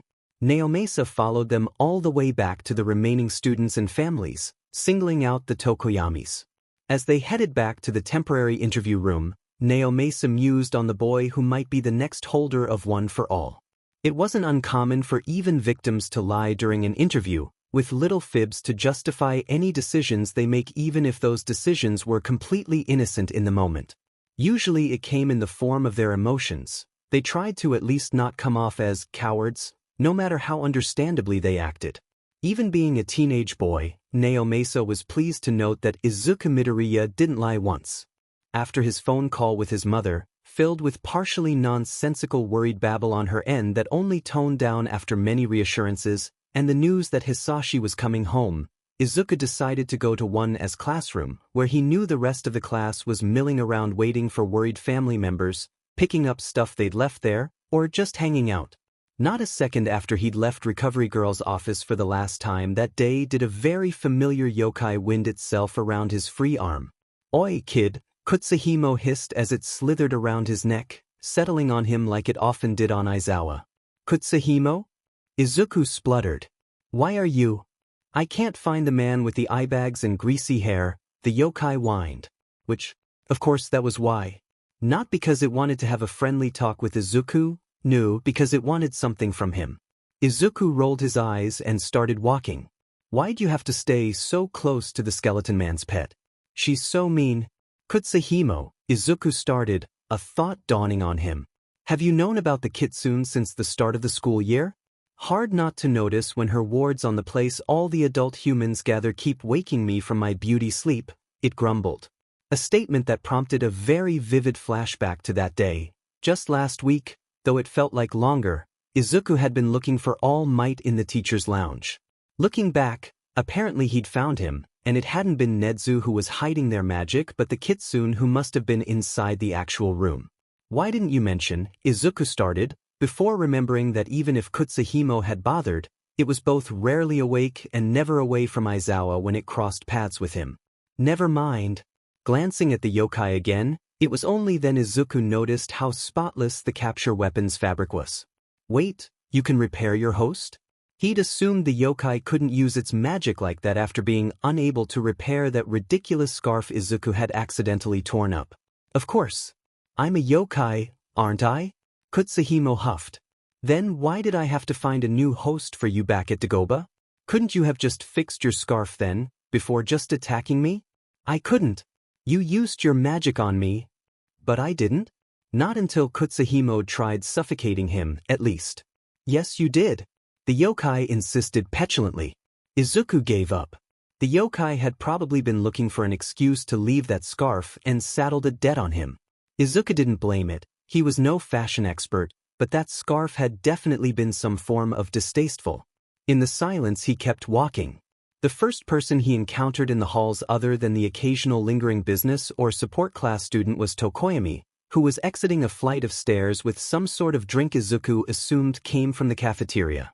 The bird-headed boy gave Izuku a subdued nod, with perhaps some relief at seeing he was healing up, whereas Dark Shadow popped out with an exuberant greeting. "Who's that?" the sentient quirk asked, peering closely at where Kutsuhimo's eyes glared out of the capture weapon. "Have they always been in there?" "Hello."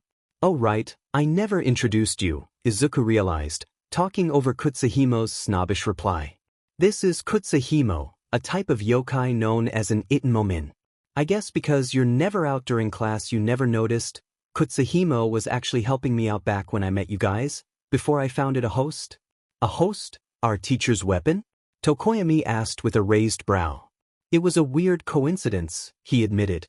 "But it did come in handy for the USJ. On that topic, I wish to know, were there magical beings involved in the attack?" Dark Shadow sensed magic, and even I felt a dark presence. Izuku nearly shivered at the reminder, but explained the necromancy as best he could. He also hesitated telling his friend about the kitsune because ultimately that could lead to the reveal of All Might's secret which wasn't his to spill, so although he did warn Tokoyami of her existence, Izuku was vague about the topic other than that she had been present at USJ and was probably not malevolent. Learning that kitsune exist and one was on campus was understandably shocking to Tokoyami, given their nearly all-powerful reputation in mythology, but Izuku had hardly finished informing them about her before they'd arrived at Class 1A and were rather enthusiastically greeted by Uraraka, Ida, and the others. There were a few adults in the room he noticed as he assured everyone he was fine. A member of the police, a pair Izuku assumed were Ojiro's parents, and present Mike. Mike-sensei. Izuku called upon seeing the voice hero supervising the room. Can you, he sheepishly lifted Eraserhead's capture weapon up in offering. Get this back to Aizawa-sensei? Sure thing, little listener. Present Mike readily agreed. After taking the scarf, a baffled expression crossed his teacher's face and he searched through the folds like he was examining it for something. Where did all the blood go? Izuku's face screwed up in panic. Izuku, honey, came the heaven-sent voice of Inko Midoriya. His mother burst into the room wielding a box of tissues and hovered carefully around him. I came as fast as I could. Now tasked with calming his mother down, Izuku found himself distracted until the policeman who tried to talk to All Might earlier approached and requested they do an interview while they were still on campus. Once that nerve-wracking experience was over, the Midoriyas found themselves at home waiting for Hisashi's arrival. They weren't sure how long he would take since it was entirely possible he would procure a magical favor to get him there sooner, but by dinner time it was clear he had probably taken a plane and wouldn't be in Japan until past midnight.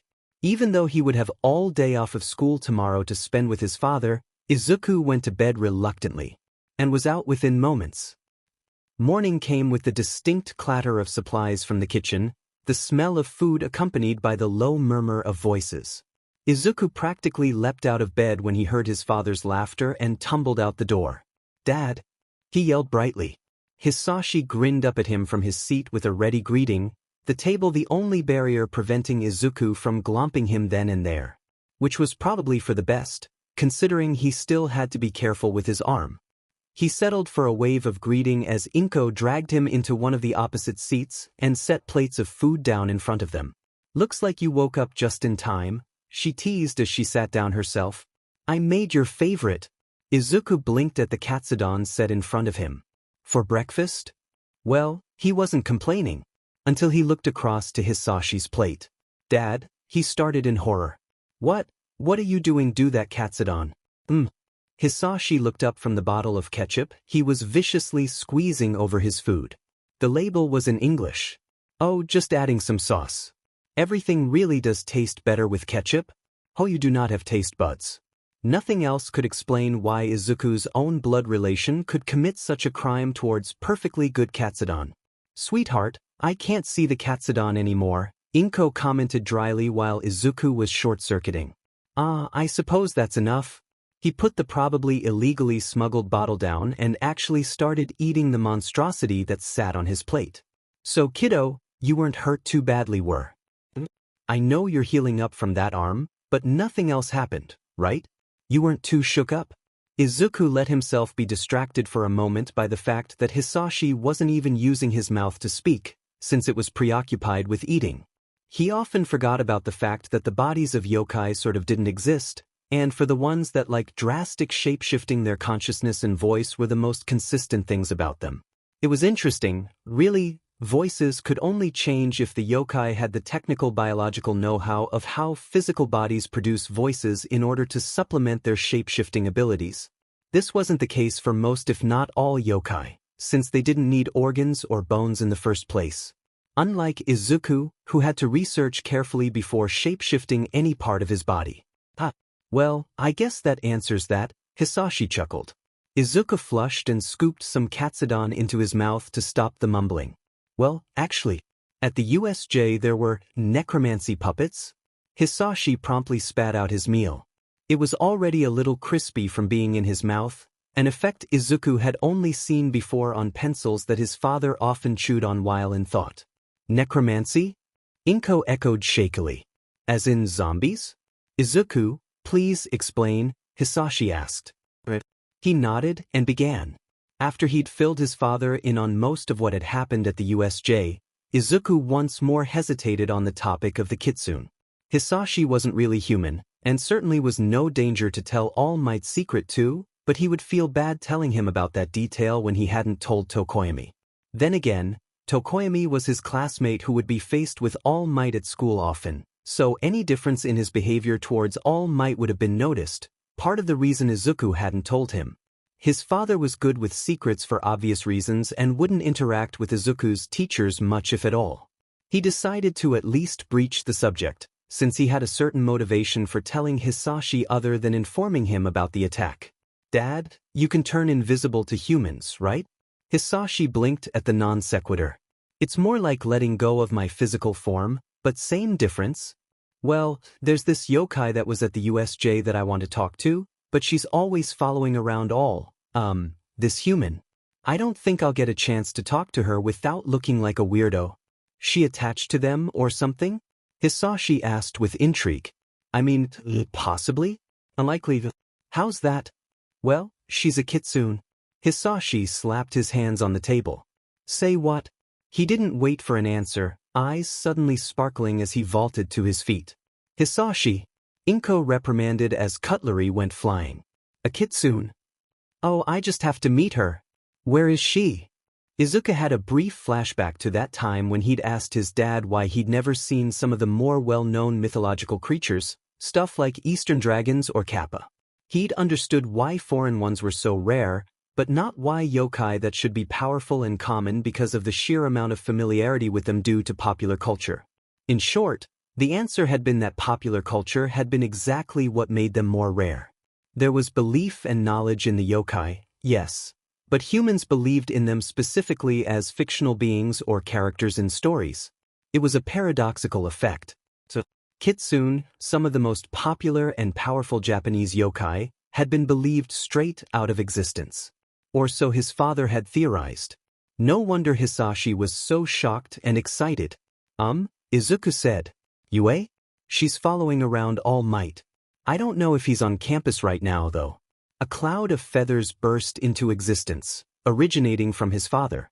Izuku spluttered as some landed in his katsudon, while Inko startled slightly, probably only aware that Hisashi had blinked out of existence rather than outright ditched his human form for the amalgamation of birds that made up a Hoyu. Izuku had a mere second to process Hisashi's colorful peacock-like phoenix form before his father dove out the nearest window, presumably to go to Yue. Dad! He yelped, getting up and running to the window. That man! Inko huffed indignantly. Did he leave already? Yeah, Izuku replied in exasperation, staring as his father's glimmering form swiftly disappeared. Secretly though, he thought to himself, that will never stop being cool. His mother tutade, then went back to her meal. Hisashi came back a little over 30 minutes later. He sat back in his seat almost somberly, picking at the katsudon ketchup soup. Izuku was a little confused at the mood change, but addressed him before his mother could tell him off. Well, did she talk to you? His father made a face. I really tried but, he cast his head down in shame. She told me to F off. But, like, with the actual swear word. The kitsune told you to F off, Izuku repeated blankly. How did she resist my charm?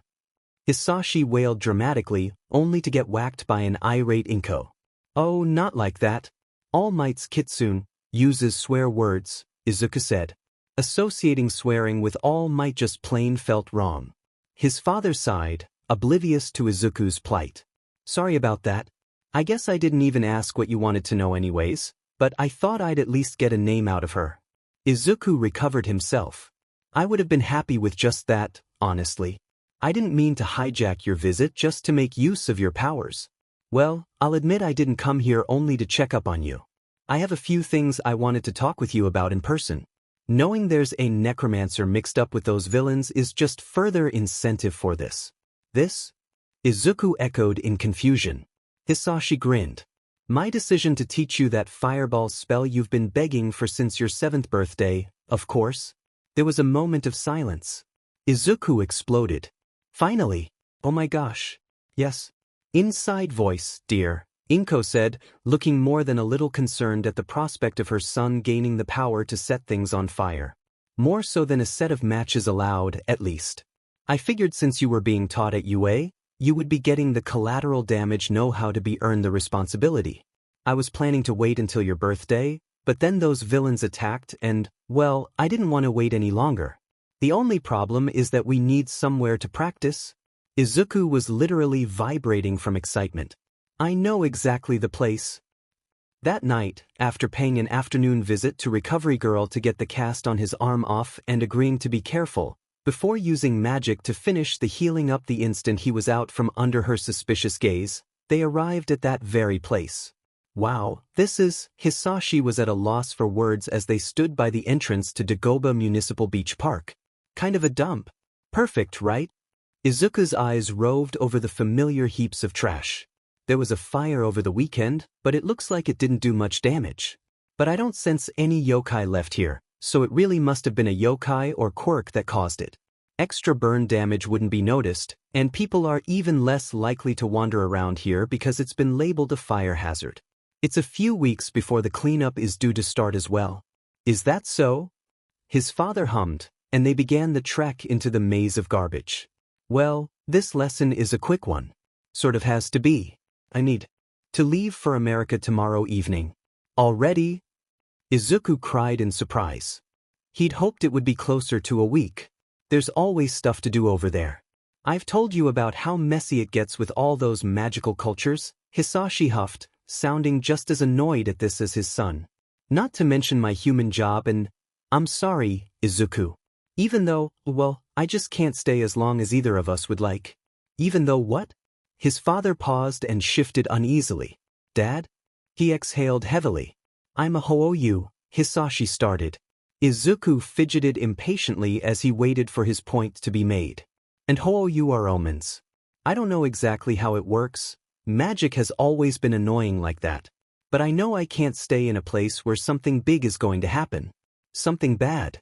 And Izuku, he lowered his voice. All of my instincts have been telling me to avoid Japan. For a few years now, but it's nearly unbearable now. And I don't want you or Inko to get mixed up in whatever is going to happen. But there isn't anything I can do about it. The League of Villains, the mysterious necromancer, Izuku could see all too clearly how that could turn nasty. He'd never seen his father look so worried, and all of a sudden his knees were weak at the idea of some looming catastrophe. But then he scrounged up the courage to speak. You're doing something about it now, aren't you? You're teaching me to protect myself. Heh, his dad laughed. You're right. Did you think about taking us with you to America? Izuku hardly wanted to leave Japan and UA, nor leave his new friends to possibly be victim to whatever was coming, but if it made his dad feel better it might just be worth it. Inko doesn't want to leave. I've already talked with her about it. She has her own reasons, but in the end, we've both noticed how happy you've been at you, even just a week in. And we don't want to take that away from you. I trust you to take care of yourself. Oh, Izuku's eyes felt hot. I do expect you to keep me informed, though. Hisashi suddenly perked up. But regular phones are too unreliable for me. You met that cute little phone yokai I sent to you, right? I'll tell you how to use it. Okay. He less than discreetly rubbed something out of his eyes. Call it by holding your arm out like this. Hisashi pulled Izuku's arm perpendicular to the ground, hand flat. Then snap your fingers and whistle. The instant Izuku did so, a buzzing static filled the air. With a popping noise, Fonkai teleported into existence beside him. There's the little guy. Hisashi waved at Fonkai cheerily. Thanks for coming. I'm just showing my son how to call you. The telephone yokai blared the sound of a buzzer in response, but otherwise just flapped in place. Addressing Izuku again, Hisashi continued. It's good to use when you don't have a phone. Just tell it a phone number or the person you want to call and it'll contact them right away. The reverse works too, which is how I called you yesterday. If the person you're contacting doesn't have a phone on them, tell this yokai their name and it'll teleport to them as long as you have a phone yourself for it to connect to so you can talk to them. I'm taking care of the payment, so that's all. Oh, you can go now, his father added to Fonkai, which proceeded to drop into the ground. Got it, Izuku? He nodded. But let's get started on that spell then. It's pretty simple. Start with gathering your magic together into a ball shape. It might help to visualize this by cupping your hands close together, which also lets you estimate the amount of heat you'll be generating. No, don't touch your hands together, just pretend you're holding a basketball or something. Izuku flushed and corrected himself. A good chunk of his magic was sitting between his hands, but it wasn't doing anything else even when he compressed it a little tighter. Hisashi was squinting at the heat mirage effect it was giving the air. Looks like you've got enough there. Okay, point it at the sand somewhere, it might accidentally go off for these next steps. Quickly, Izuku did so. Use some your magic telekinetically to trap the rest inside an orb shape, like a shell. That'll keep the fire you're generating contained until you're ready to throw it. Now, rub the magic inside together quickly to start heating the air up. This is all just using my telekinesis, Izuku noted, as he felt it working. A tiny flame sprang to life, and he barely stopped himself from flinching when it suddenly grew to the size of the telekinetic shield he'd made. Nice job, Hisashi complimented. Aside from this, the other technique for making fire is to transform some air into combustible gas, or any explosive substance, and give it some magical friction, but that's less predictable. Okay, now we're going to fire it. Since you're using your hands to help you, just turn them outwards and shove while releasing the magic shell, and keep in mind it will go in a straight line. If you were throwing it into the sky, it would fizzle out after a bit from all the wind. Without a moment's hesitation, Izuku pushed the fireball out of his grip. The flames roared as they left their telekinetic bubble, shooting a few meters away and spraying sand onto all the junk near their point of impact. Izuku didn't even mind the sand showering into his hair as he let out a whoop of victory and a fist pump. Hisashi spat out some grit and smiled. That was a great first try. You don't need to use your body, though, so you should practice here as much as you can. And of course, be careful. Unlike natural yokai fireballs, the fire generated by this spell is physical and, well, flammable. Izuku paused in his celebration. They're different. Oh right, I never told you the difference. You wouldn't tell me anything about fireballs in case I snuck off to try them, Izuku pointed out, unimpressed. Well, now you know? His father gave a sheepish shrug. Natural yokai fire like my fireballs can impact physical objects but tend not to ignite anything that's not magical on fire. I think the fire can spread from those objects if it lasts long enough, though. Oh, that's interesting. It did explain why Dagoba Beach had been nearly untouched by the fire even though all the yokai had cleared out for the time being. Izuku huffed and ran a hand through his hair to shake out some of the sand. I'm glad you decided to teach me this, anyways. Thanks, Hisashi grinned. You're welcome. Now, want to practice some more while we're here? Of course.